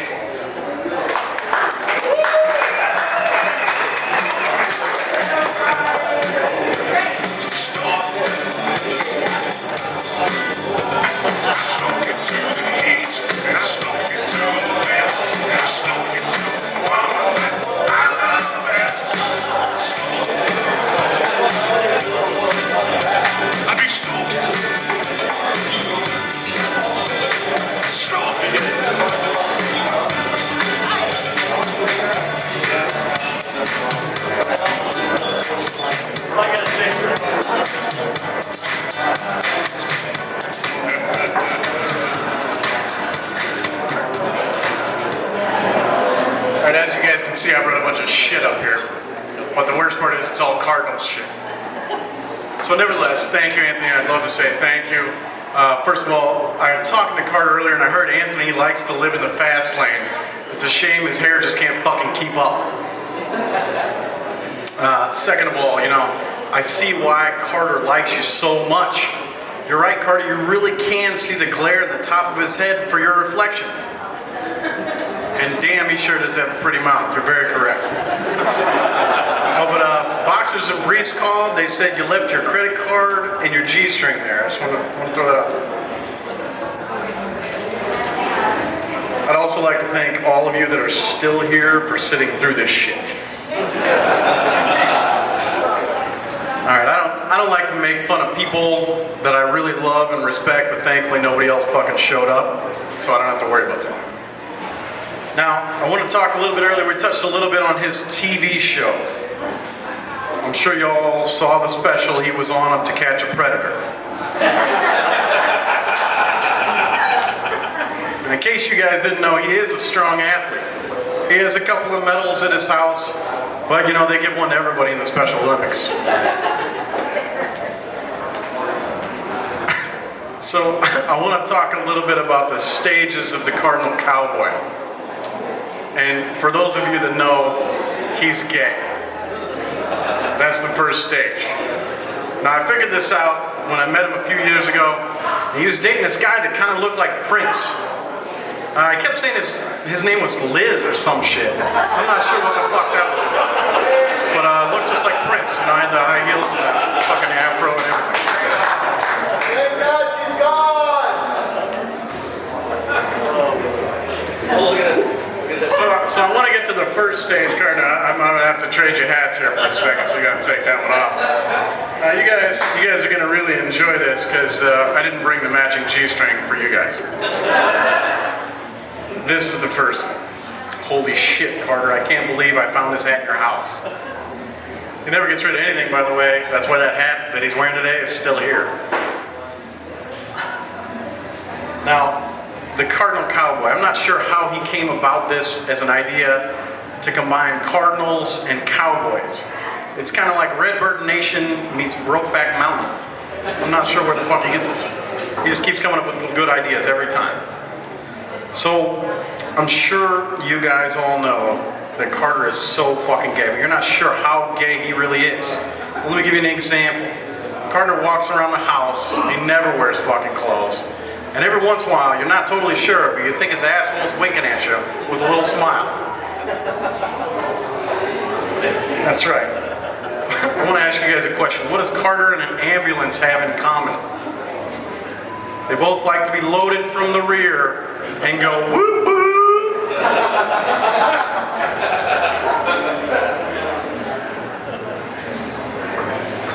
All right, we're on to the next hat here. So, of course, there was a darker time in Cardinal history when we had a little different uniform.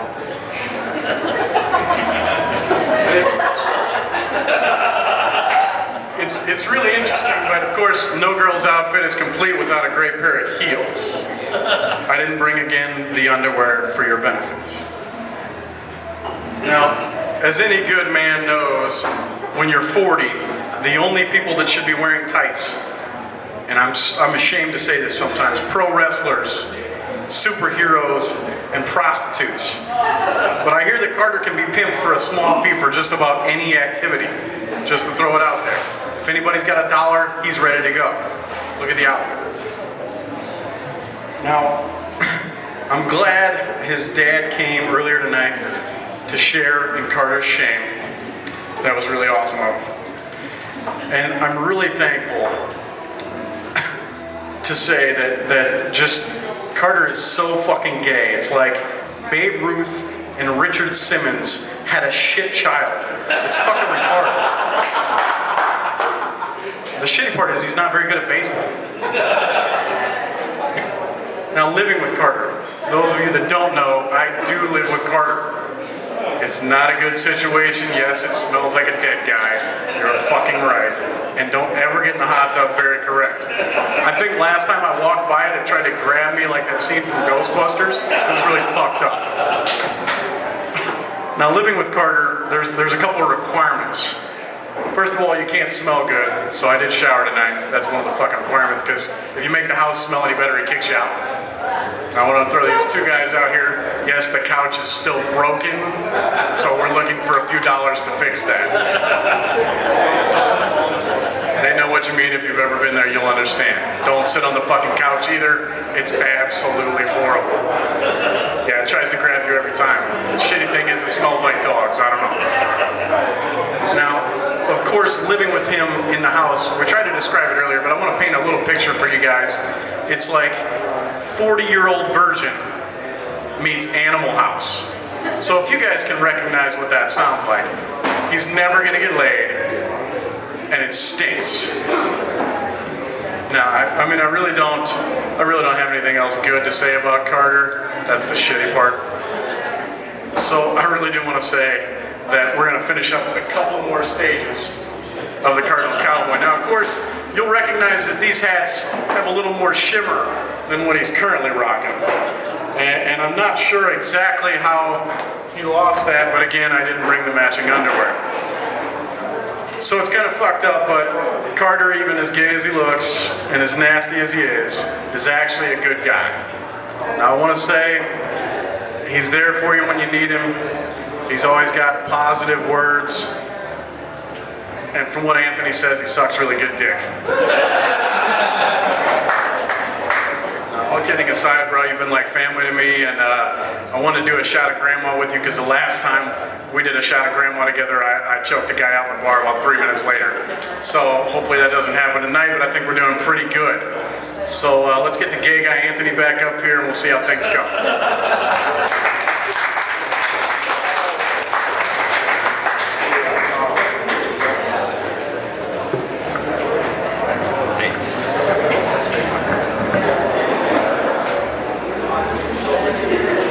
Thank you, Brian.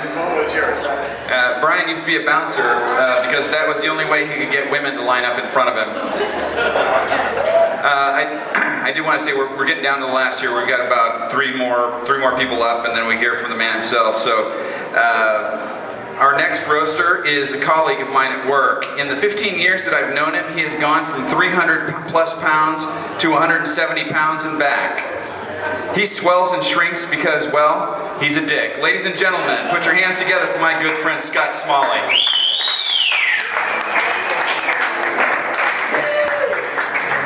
Lose control of body and soul. Don't move too fast, but just take it slow. Don't get ahead, just jump into it. Y'all hear about it? The bees are doing. Get started, get stupid. Don't worry about it, people want to do it step by step like an infant. You can inch by inch with a new solution. Tall fucks. Thank you, Tony, for a wonderful introduction. Which of your underlings composed that piece of shit? I did. I can't believe the cast of Black Book Prairie falls for all that Tom Sawyer BS. Come, make a web comedy. It'll be fun. Why don't you get off your lazy Mexican ass and write your own shit?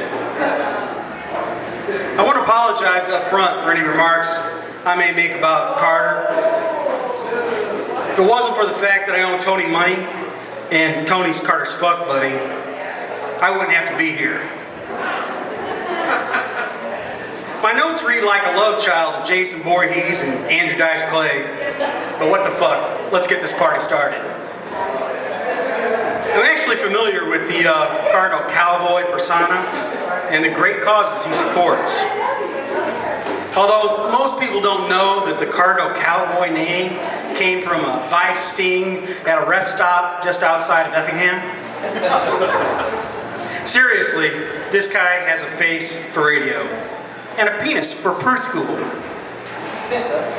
I did a quick Facebook search and found a special group, I Fucked the Cardinal Cowboy.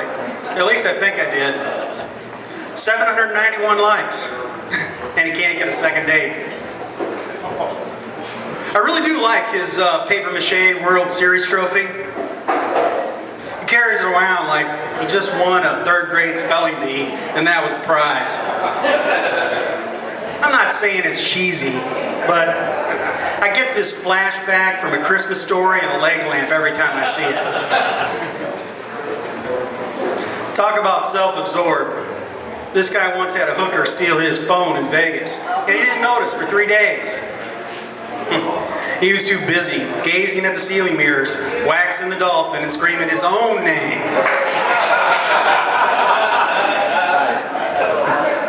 Hey, and I know we all like attention. Hell, I love it. But please, let's pass the hat around so we can pay somebody to give this guy a hug. I haven't seen anybody that wants on TV this bad since I watched TV's True Stories, Dumbest Hillbillies 4. You know, Carter is a medical miracle. He was involved in a drunk driving accident in college that was absolutely terrible. I'm serious. He was only given a 50-50 chance of survival. You know, if it wasn't for Tony's dick there to clear his airway, he'd have been a goner for sure. Way to go, Tony. You're a lifesaver. Cherry flavored, I hear. Right, Carter? That was over there. You know, I have to say this too. When I think of cowboys, personally I think of John Wayne and horse riding and shooting bad guys.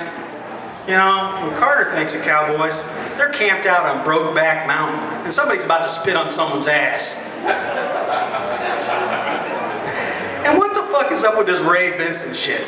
You know, I can understand giving it up for a good mortgage these days, but who the hell fucks and sucks off a corpse? I better leave before my interest rate doubles again. Thanks, Tony. Back to you, to your capable hands, even if they are unused.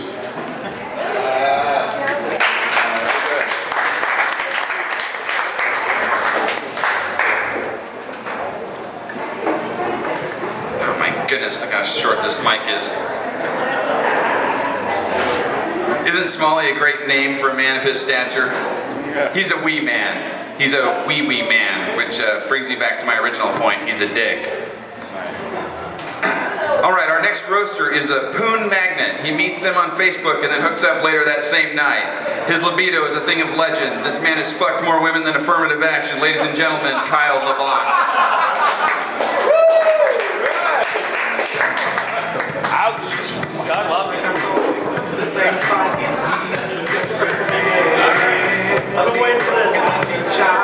Thank you, Anthony. Actually, Anthony and I have been exchanging multiple messages over Facebook and email about getting this thing organized, and somehow in the process, I managed to get some of his private messages actually sent to me. In fact, I actually got something official from his work, actually addressed Anthony from InBev, official notice. Oh! Let me see what this says here. From the desk of InBev, AB notice, your services or lack thereof are no longer required. And it's got a fantastic picture of, shit. I had no idea you were in Revenge of the Nerds. Booger? Are you serious? Alright, so let's get to the real boss here. Alright, I was asked to do this, like, along with 4,000 other people evidently. And I wasn't going to do this up until a week ago. And I was sitting in the same restaurant with my buddy around the corner when all of a sudden Carter walked in his PJs, trophy in hand, the whole ridiculous get up, and he says, you know, I just got back from making an appearance at a party for a mentally challenged child. And I thought to myself, you know what, that's the kind of guy this guy is. And if he can go ahead and attend a birthday party for a mentally challenged kid, well then I sure as hell can too. Happy birthday, Carter. You see, Carter is truly generous and giving. He's constantly asking to help a bunch of charities that none of us has ever heard of. And if you think 20 to 30 is a lot, he'd help a lot more. Only his phone calls get answered with, "Who the fuck are you? We have no idea who you are, my friend." And in fact, if one person, oh there you go, Anthony is standing. Anthony represents the number of people in this room, Carter, who've actually fucking heard of you in St. Louis, okay? So, sometimes Carter just makes this too easy. Last night we're out having some drinks. Carter shows up 30 minutes late as usual and says, this is classic Carter quote. Here are my favorite classic Carter quotes. "I would have been here earlier, man, but 3 teenagers in a Hyundai threw a cigarette out the window and almost spontaneously combusted my new Lexus." What the fuck? I'm like this, I'm like, are you kidding me? He goes, "Yeah, man, I had to show him who's boss." I'm like, yeah. Driving up with your electrically charged Lexus whining with Belinda Carlisle screaming out the windows is really going to intimidate the hell out of them. Thanks for showing up late, man. Right? So anyway, let me share some of my other favorite Cardinal Cowboy quotes. The whole "giddy up" or "so I was fucking this girl." We've all heard that one, right? Man, we could make, these are all from last night, guys. This is like, we could roast this guy on a weekly basis, okay? But here's my all-time favorite. "I'm kind of a big deal." How many of us have heard, "I'm kind of a big deal"? Carter, the only place you're a big deal is at a jockey convention, okay? So get the fuck over it. All right. Now, you may not know this either, because most of us don't, but Carter considers himself to be a bit of a ladies' man, okay? And, you know, as much as we like to think you have game with a bunch of 20-year-old and 30-year-old women, in fact, I hate to break it to you, but you actually are a little bit closer in age and have a little bit more in common with the women of the Red Hat Society, okay? So, you gotta give the guy credit though. Like someone was saying earlier, he's been on It's Just Lunch. The guy goes on 2, 3, 4 dates a week. Now granted, he paid $10,000 over 2 years, non-refundable, okay? His firstborn child, his left testicle, the whole thing, you know? But you gotta give the guy credit for perseverance. Now Carter often calls me after his dates and he's asking for medical advice and he's like, "Hey doc, let me ask you some questions. How do I get rid of this rash? Or do you think this thing's gonna fall off?" Now, Carter's parents are gone, thankfully, okay? But I would have loved to have set their minds at ease and tell you their son is having plenty of safe sex because no woman wants to pay Carter child support for the next 18 years of their life. Now, Carter also considers himself to be a bit of a businessman. We've all heard it. We've all heard the proposals and the sales and the whole thing. Let me tell you something, Carter. The Mayflower had more recent fucking sales on it than you've had as your career as a salesman.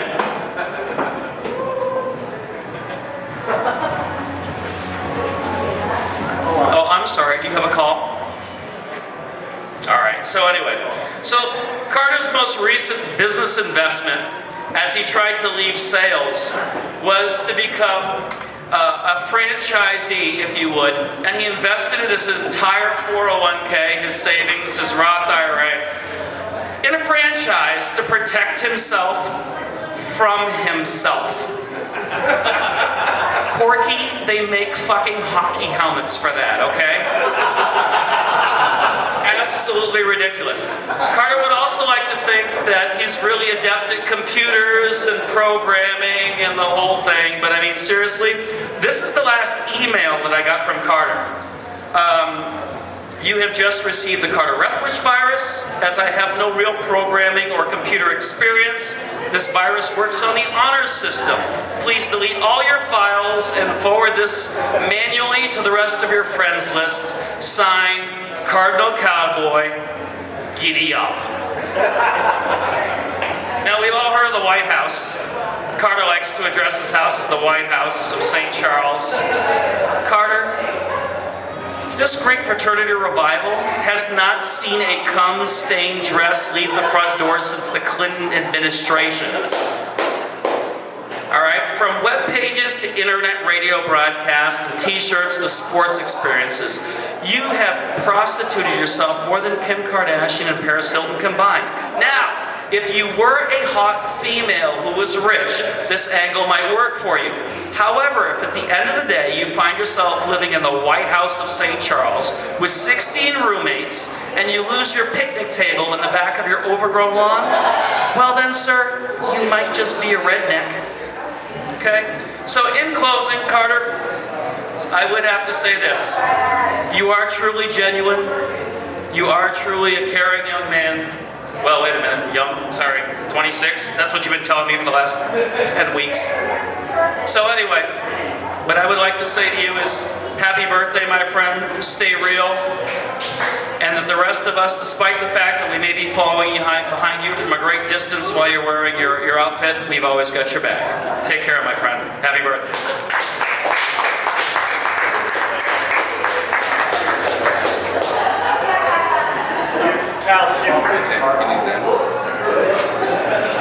Ladies, if I piqued your interest in him earlier, you should know he tears it up like the newspaper in a hamster cage. You've been warned. Our final roaster of the evening was raised in the great state of Texas. He is the co-writer of Black Bookberry, the web comedy series. I expect great things from him here. When I first met him, we went to dinner at an Argentine restaurant, and I overheard him speaking in another language with the maitre d'. When I heard him speaking German, I asked him if he was bilingual, and he said, "No, I'm just being nice to the guy because we need a table." Ladies and gentlemen, Douglas Briggs.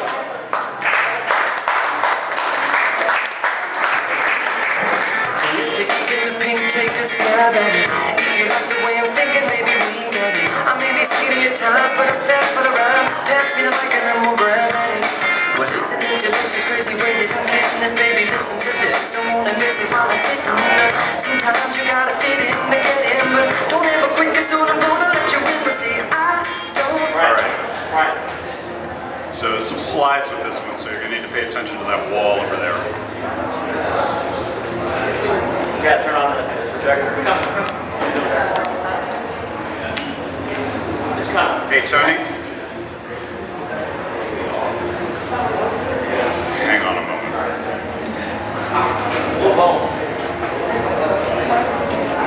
You guys turn on. It's on? There we go. There you go. All right. All right, thank you very much. I wanted to say a few words of thanks to our host, Tony, before we get started. And I say this with only the utmost of respect for Tony, because honestly, over the last several years that he and I've worked together on a comedy series, Black Bookberry, Tony's been a great contributor to the show. And as anyone can see from the way that Tony signs his emails to the cast and crew, this is reasonable, right? Of course, in the beginning, it didn't matter very much because it was a small show and titles didn't matter. But as our audience grew, unfortunately, so did Tony's ego, and as did his unquenchable thirst for power. He began changing his titles with alarming regularity. And unfortunately, they soon took on a sinister and aggressive tone. Until finally, one day,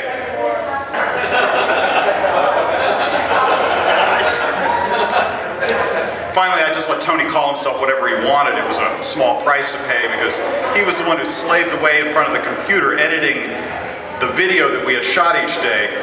The truth was that we all knew who the real hero was. That's the guy who rearranges the squiggles on the page that tells the actors what to say. That's me. And truthfully, we're not here to talk about Tony or me. We're here tonight to salute our good friend, Carter Rethwisch. Rhymes with. Redenbach. How do you say that? Nah, I don't believe it. At any rate, if only his great-grandfather Orville had known what a fine, upstanding cowboy young Carter Redenbacher would someday be, he doubtless would have been proud. And he would certainly have left Carter with some invaluable advice. Well, perhaps a little more valuable than that.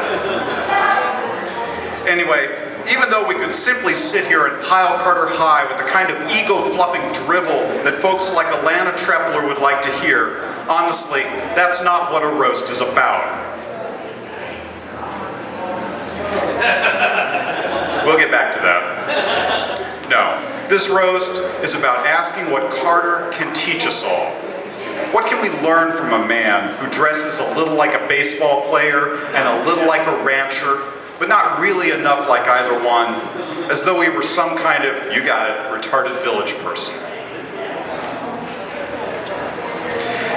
Indeed, what can we learn from a man who has a pool table in his dining room and goes to bed each night masturbating with a tube of crescent rolled dough, to vintage 80s porn by the light of a Zima bar sign?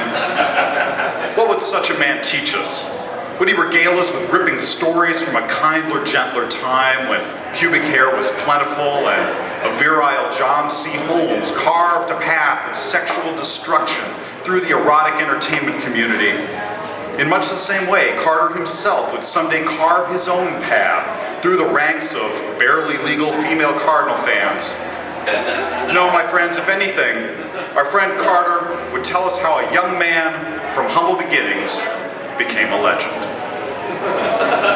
Everyone knows that Carter Rethwisch is a fine and upstanding man, and though he styles himself as the Cardinal Cowboy, is the once-hailed greatest fan in all of Major League Baseball, Carter's beginnings were much more humble. He grew up in a small farming community in rural Missouri.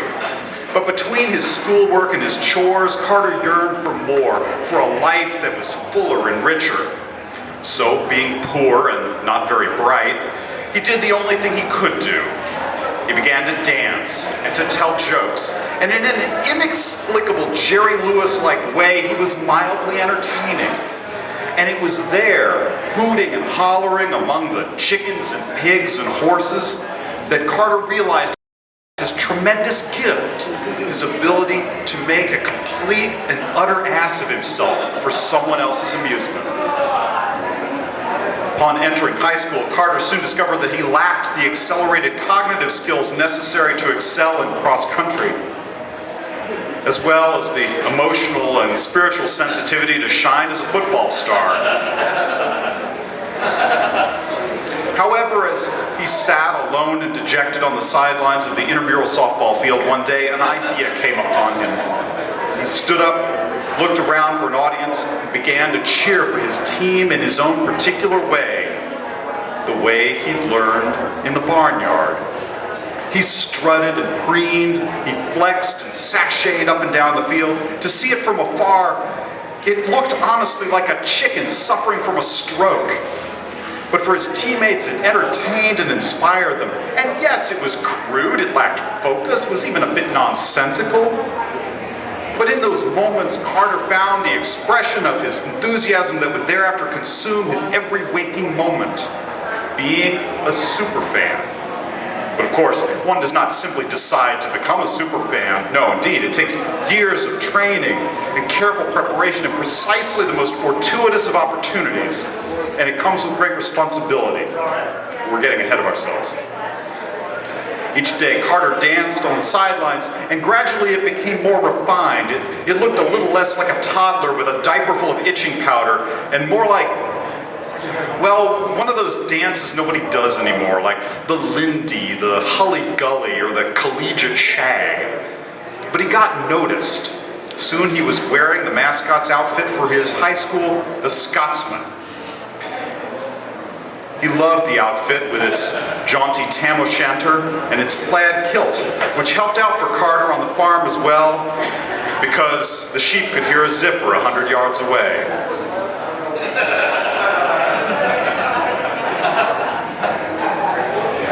Carter eventually went off to college college and studied animal husbandry until they caught him at it one day. And he was forced to move to the big city. When he did, he discovered the St. Louis Cardinals, and he soon realized that although they had a mascot already, they did not have a super fan. Someone so filled with blind devotion, so unwavering and foolhardy in support that he would serve as the finest example of the crazy shit people do when they like something a little too much. So mixing his beloved Cardinals with his homespun roots, he fashioned himself a costume. And thus was born the Cardinal Cowboy. And he built a replica of the World Series trophy for good luck, which makes about as much sense as thinking that carrying an iPhone will make me the next Steve Jobs. But lucky it was, and soon he drew the attention of Sports Illustrated, and though the interview process was grueling, Carter ultimately prevailed to be crowned as the greatest fan in Major League Baseball. And what is truly remarkable is the tremendous good Carter has used this nearly limitless power to accomplish. Truly, Carter's tireless devotion to worthy causes is one thing his grandfather would indeed have been proud of. And thanks to Carter's unflagging attention to the most important social causes of our day, we can be proud too, for truly, who among us is not touched by feline fibromyalgia? Who indeed does not support the critical work of doctors without dentists? And who in our community has done more to support Eat for a Cure funding anorexia research? So as our beloved Carter Rickenbacker celebrates his 40th birthday, I ask you to lift a glass in honor of the man who showed us what it means to live a life of ceaseless obsession, the only man to stalk the Fred bird, a compassionate and tireless servant of those in need, and the smartest fool we all know, Carter Rethwisch. To Carter.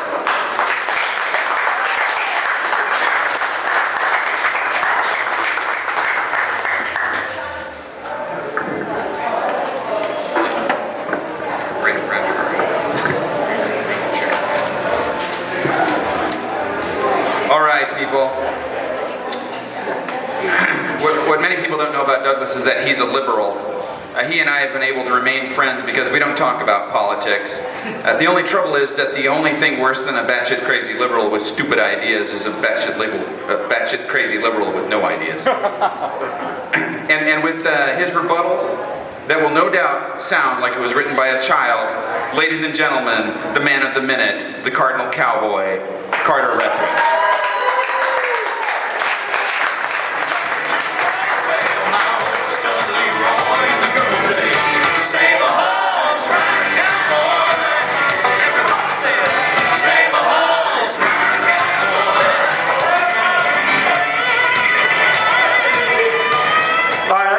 Everybody, thank you. Come on up here. I want you to move up here. We got a couple seats. Come up here, please, everybody. Move right here. We got a couple seats right here. Got a couple people back there. Come on up here. I want you guys to come up for a minute. We've gone really long. I want to engage the crowd a little bit. Come on up. We don't want to watch you jack off.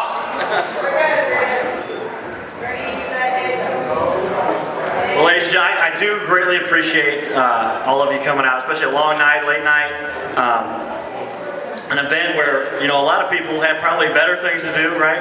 Nobody had that, right? Dying. But as I log into my computer that has all the important data safely secured. Password is cocksucker. I do want to start off and explain to you guys, a lot of people know this about me and understand, but a lot of people don't, and that is, and not to get, my dad went on a certain amount with the sentiment there, I don't want to get into too much, but you do have a different perspective when you've gone through something like I went through with my accident. So 40 years ago, I was born, thank God, right? And 20 years ago, I was in a really bad accident that really just changed my whole perspective on life. And so what it pointed me to is what you all have experienced and are about to experience. And that is, you ought to have fun, make life the best that you can, and who gives a fuck what everybody thinks, right? So with that, thank you. with that, I took some time, obviously, to write down some very endearing notes as I researched. I've done a lot of research on the internet. We've got my slides. Doctor, if you're going to put my slides up on the screen there, I'll cue you when those come up as we talk about each one of these people. I found some interesting pictures of some of the people that were obviously roasters tonight, and we're going to share some of those. First off, Gene Johnson. Give it up. Thank you for coming out tonight. An experienced roaster, done a lot of comedy, done a lot of funny stuff. A Black Bookberry guy. He's been an IT guy. There you go. Look at that guy. Yeah, he's a good-looking guy. I don't have any pics of Gene, but we'll get to those when we get to him. Yeah, just leave a picture of me up there if you would. Of course. Right. You're not self-absorbed. It's okay. So, he's an IT guy who helped enlighten me a little bit about how you can do home surveillance with your own webcam. So I appreciate some of the insight as an IT guy. He does have a girlfriend that lives with him, but also a roommate. And some of the surveillance he's professed is available on the internet now, and you can watch live. I think he's got a couple of webcams that come through right out of the shower scene that you have there sometimes. Is that the case, Gene? Okay. So that as a fellow IT guy, that's something I do appreciate. That I didn't get my webcam installed there, but Gene, thanks for coming out and helping us to understand the importance of sharing that kind of stuff. Josh Fears. Not here tonight, but I know Josh was a sound guy. He's been at Schnucks for a long time and a funny guy. Hopefully he can join us next time when we do another one of these, another 40 years from now, right? Tomorrow. In about 15 minutes. I'm just going down the list that I had created on my own. Douglas Briggs, a data warehouse BI operations guy. BI is short for buy, right?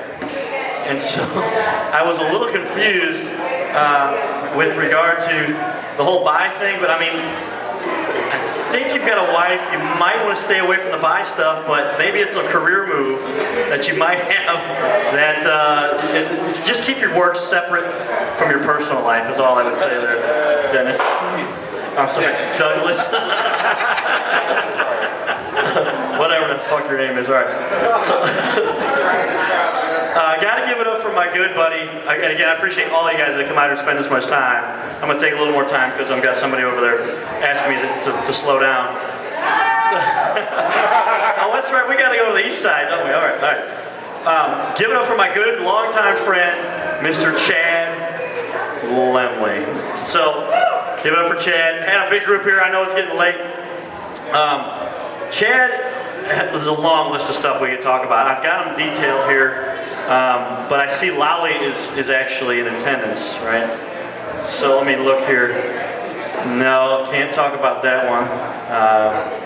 No, not that one. Can't talk about fat, no, all right. How about, we can't talk about the fact that Chad is a gym teacher. Thank God all of our youth now are saved with the excellent teaching and training abilities from my good friend Chad Lemley. Our youth is in good hands. He is the proud chairman of the field day for Melville High School and your grade school, I guess is what you do there. So when you get to be the field marshal for field day, that's a big deal. I appreciate all the hard work that Chad has taken to make that kind of stuff. He also gets to teach hopscotch on a daily basis to our youth. So a lot of the good things that are going on there at Melville Grade School. I got to give a shout out to my good buddy Craig Redler. Craig, oh boy, I've got a whole list of things. First off, I'd say Democrat versus Republican. Democrat would be, you have 2 cows, your neighbor has none, you feel guilty for being successful, the government takes one and gives it to someone else while Barbara Streisand sings to you. So give it up for the Democrats who understand that that's the fair way of doing things. The Republicans to say you have 2 cows, your neighbor does not, fuck off. It's your problem, not mine, right? So that's, thank you Craig for coming out. I I gave you some ammo. I appreciate that. But with that, Craig's got so much great material. I did get the opportunity to meet his son, and so Craig's son, I can say it's my son. Son's a good kid, but he said one day he wanted to be president. So I said that's a noble task. That'd be very exciting. I tell you what would you like to do when you become president? He said, I'd like to make sure that everybody has a house, right? And that everybody has food. So the little boy came around and said, all right, well that's great, but I tell you what, you can make some money doing that right now. Just come to my house and I'll do the lawn. You can do my lawn. Well, the problem with that was not actually a problem. He said, I'm going to go I'll give you $50 to do this. The little boy thought about it for a minute and he said, interesting, all right. I can then go and you can go give the money to the homeless guy at the supermarket who doesn't work, right? So, great. So the little boy thought about it and he said, all right, why don't the homeless guy go cut your lawn and he can get the $50? So I politely told Craig's son, welcome to the Republican Party. Thank you for that. Craig, I know he appreciates that. Leslie didn't make it tonight. She was going to be our token black chick, so you got to have one token black chick. She was not able to make it. Not sure exactly how that works out, but that is what happens periodically with these late night events. I do want to give a shout out though to Mr. Fredo DeRosa. Now, we've got a picture of Fredo up here on the screen. If you would, Fredo and I are like brothers. And you can see that as witnessed. You can see that on the screen here as witnessed to there's a comparison picture. That you can see how closely related we are with regard to overall looks. That's a picture of Fredo, and I have a picture obviously of myself next to him. Look very similar, as you can see there. So give it up for Fredo. I appreciate that, Fredo. And I'm trying to go through this quickly because I know it's been a long night. Hit the guys that are here. Yeah. And then again, next would be Tony Plaster. I got to give a big shout out to Tony. He's a Superman. I'm sorry, that's the next guy. How can you never see the same? You can never see Tony Plaster and any of these people you see up here on the screen at the same place at the same time. So if you would scroll through here, and you'll see. There's some of Matt's pictures. There's some of. We'll get to those. And there is Tony as Johnny Depp. One more picture, and you'll see the comparison. One more. There's his brother-in-law, I think. And I did some research and found some of his relatives. One more picture, and there it is. So if you ever see any of these four people, they're all related. And Johnny Depp and Tony do look very similar, obviously. Matt Hogan was here earlier. Superman. You can scroll back a couple of pictures. I did find a couple of pictures of Matt. And he was known to be like Superman. There he is. That's Matt Hogan right there. And a super sexy guy, but he does obviously looks like Superman. And he doesn't have a key to my house any longer. Eric Bamer. Eric Bamer's a longtime friend. We've known each other for about 6 months now. Or 7 years, 8 years, something like that. And Eric is, there's a picture of Eric. Eric is the best attorney that you will find in St. Charles.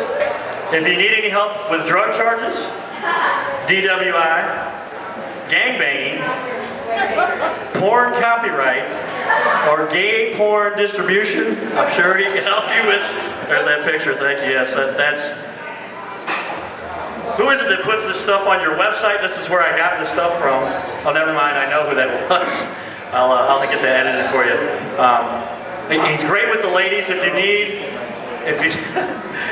need your ticket fixed, the ladies say, "Will you fix my ticket for you?" And of course, the answer is, "Oh yeah, I will fix that for you, no problem." And he does a good job with all those. Last but not quite least is my good friend Brian Hick. Brian is known as, so we've got a great picture of, he's known as Sully. Does anybody know who Sully is? I had no idea who he was. And so Sully is actually a famous celebrity. If you go back a couple slides, I Googled the name Sully. There he is. One more forward. One more forward. That is Sully, the famous celebrity. And I guess that's who Brian has been known to be famous to mimic or imitate. So give it up for Brian and that sexy motherfucker there with the G-string. That's awesome. I appreciate that, Brian. It takes one to know one, right? And then, of course, we've got to give it up for my good friend Tim Schlesinger, who came out tonight. Has anybody ever seen Shrek? We do have a picture here. There's a picture of Tim, and next to him is Shrek. Now, the difference between Shrek and Tim is that somebody get a picture of that, please. Shrek does actually have sex with women instead of just talking about it. So that's my one shot there. We got a lot of material to get through, almost finished. And I said, last but not least, I did skip down because I wanted to leave you, Kyle. My personal rating system of all the presenters tonight, I thought you were among the best. So right now I've got about 6 pages here I'd like to read about you. But I did a little research, as is the case. You can easily do research these days on this new technology that's catching on called the internet, right? You guys have heard about this thing? So the thing to be worried about when you're on the internet, we've talked about Kyle's got some expertise in meeting ladies through Facebook, and he's demonstrated this to me. I even met a couple of these girls. A couple of them were white. And there's a few guidelines you should look for when you're doing your research or your reportee with the ladies on Facebook. First off, are you considered a stalker? Well, here's the 7 things you should watch out for. Number 1, are they always commenting on your posts? Kyle has commented on a number of my posts. We'll get to that in a minute. They show up at the top of your friends list because they continue to visit your site. You always receive notifications from them. They send you weird, creepy messages. I've heard about a few of these. We'll talk about it later. And they send you strange instant messages. Comments on your photos from last year instead of most recent comments. And then, of course, you've blocked them, and they still continue to try to find you by creating a new profile, etc. The real evidence, though, was when I've done some research as a computer guy, I found resources where you can find out how many people have actually blocked someone. So the interesting thing is that I found that 367 women have actually blocked Kyle. What was more interesting than that was that there were 741 men who have blocked Kyle. So there are your tips. That's my wrap up for everybody that came here. I want to thank you guys for sticking it out with us. Giddy up. And here's to keeping life fun and making it real. Thanks you guys for all sticking out for the whole night for us. Great time. Appreciate you guys. Giddy up. Thanks. Give yourselves an applause. Round of applause. Giddy up. Thanks, guys. And off to the bars, right? Let's go start. The rest of the night is still yet to come. Giddy up.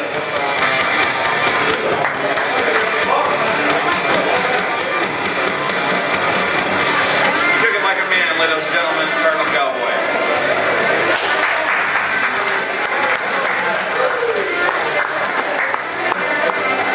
That does it, thank you.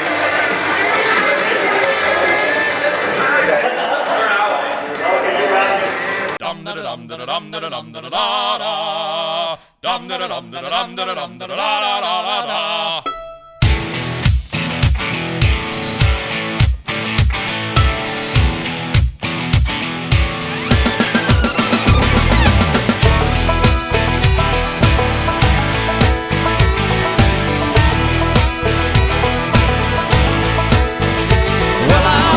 To the room, passing out $100 bills, and it kills and it thrills like the horns on my Silverado grill. And I buy the bar a double round of Crown, and everybody's getting down in this town. Ain't never gonna be the same, 'cause I saddle up my horse and I ride the city. I make a lot of noise, cause the girls, they are so pretty.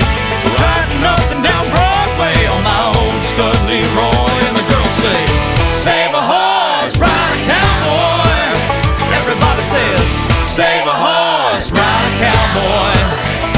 Well, I don't give a dang about nothing. I'm singing and bling-blinging while the girls are drinking. Long necks down, and I wouldn't trade old Leroy or my Chevrolet for your Escalade or your freak parade. I'm the only John Wayne left in this town. And I saddle up my horse and I ride into the city. I make a lot of noise, cause the girls, they are so pretty. Riding up and down Broadway on my old stud Leroy, and the girls say, save a horse, ride a cowboy. Everybody says, save a horse, ride a cowboy.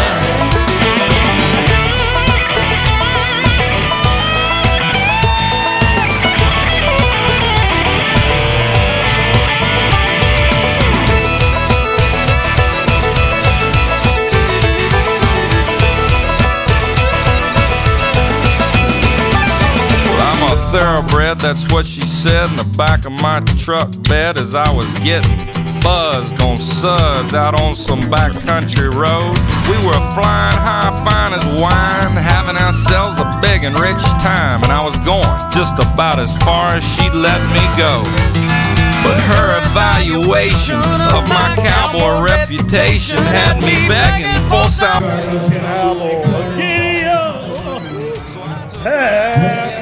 Birthday to you. Hey, thanks you guys for staying out. Hey guys, I want to thank you guys. We had close to 100 people show up tonight over throughout that. Thanks you guys. And I want to get one little. This is my first ever birthday without my dad here. So he passed away. I like to say he graduated to the next level. So give it up for my dad, if you would. There you go. Major influence on me. So if you love me or hate me, it's pretty much because of him. So.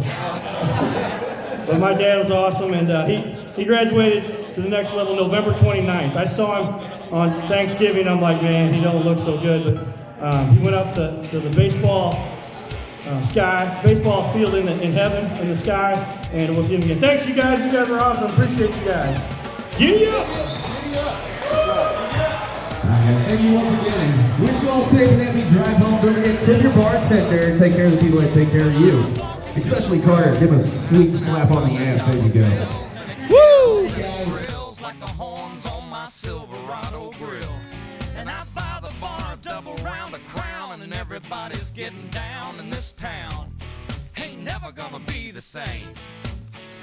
Cause I saddle up my horse and I ride into the city.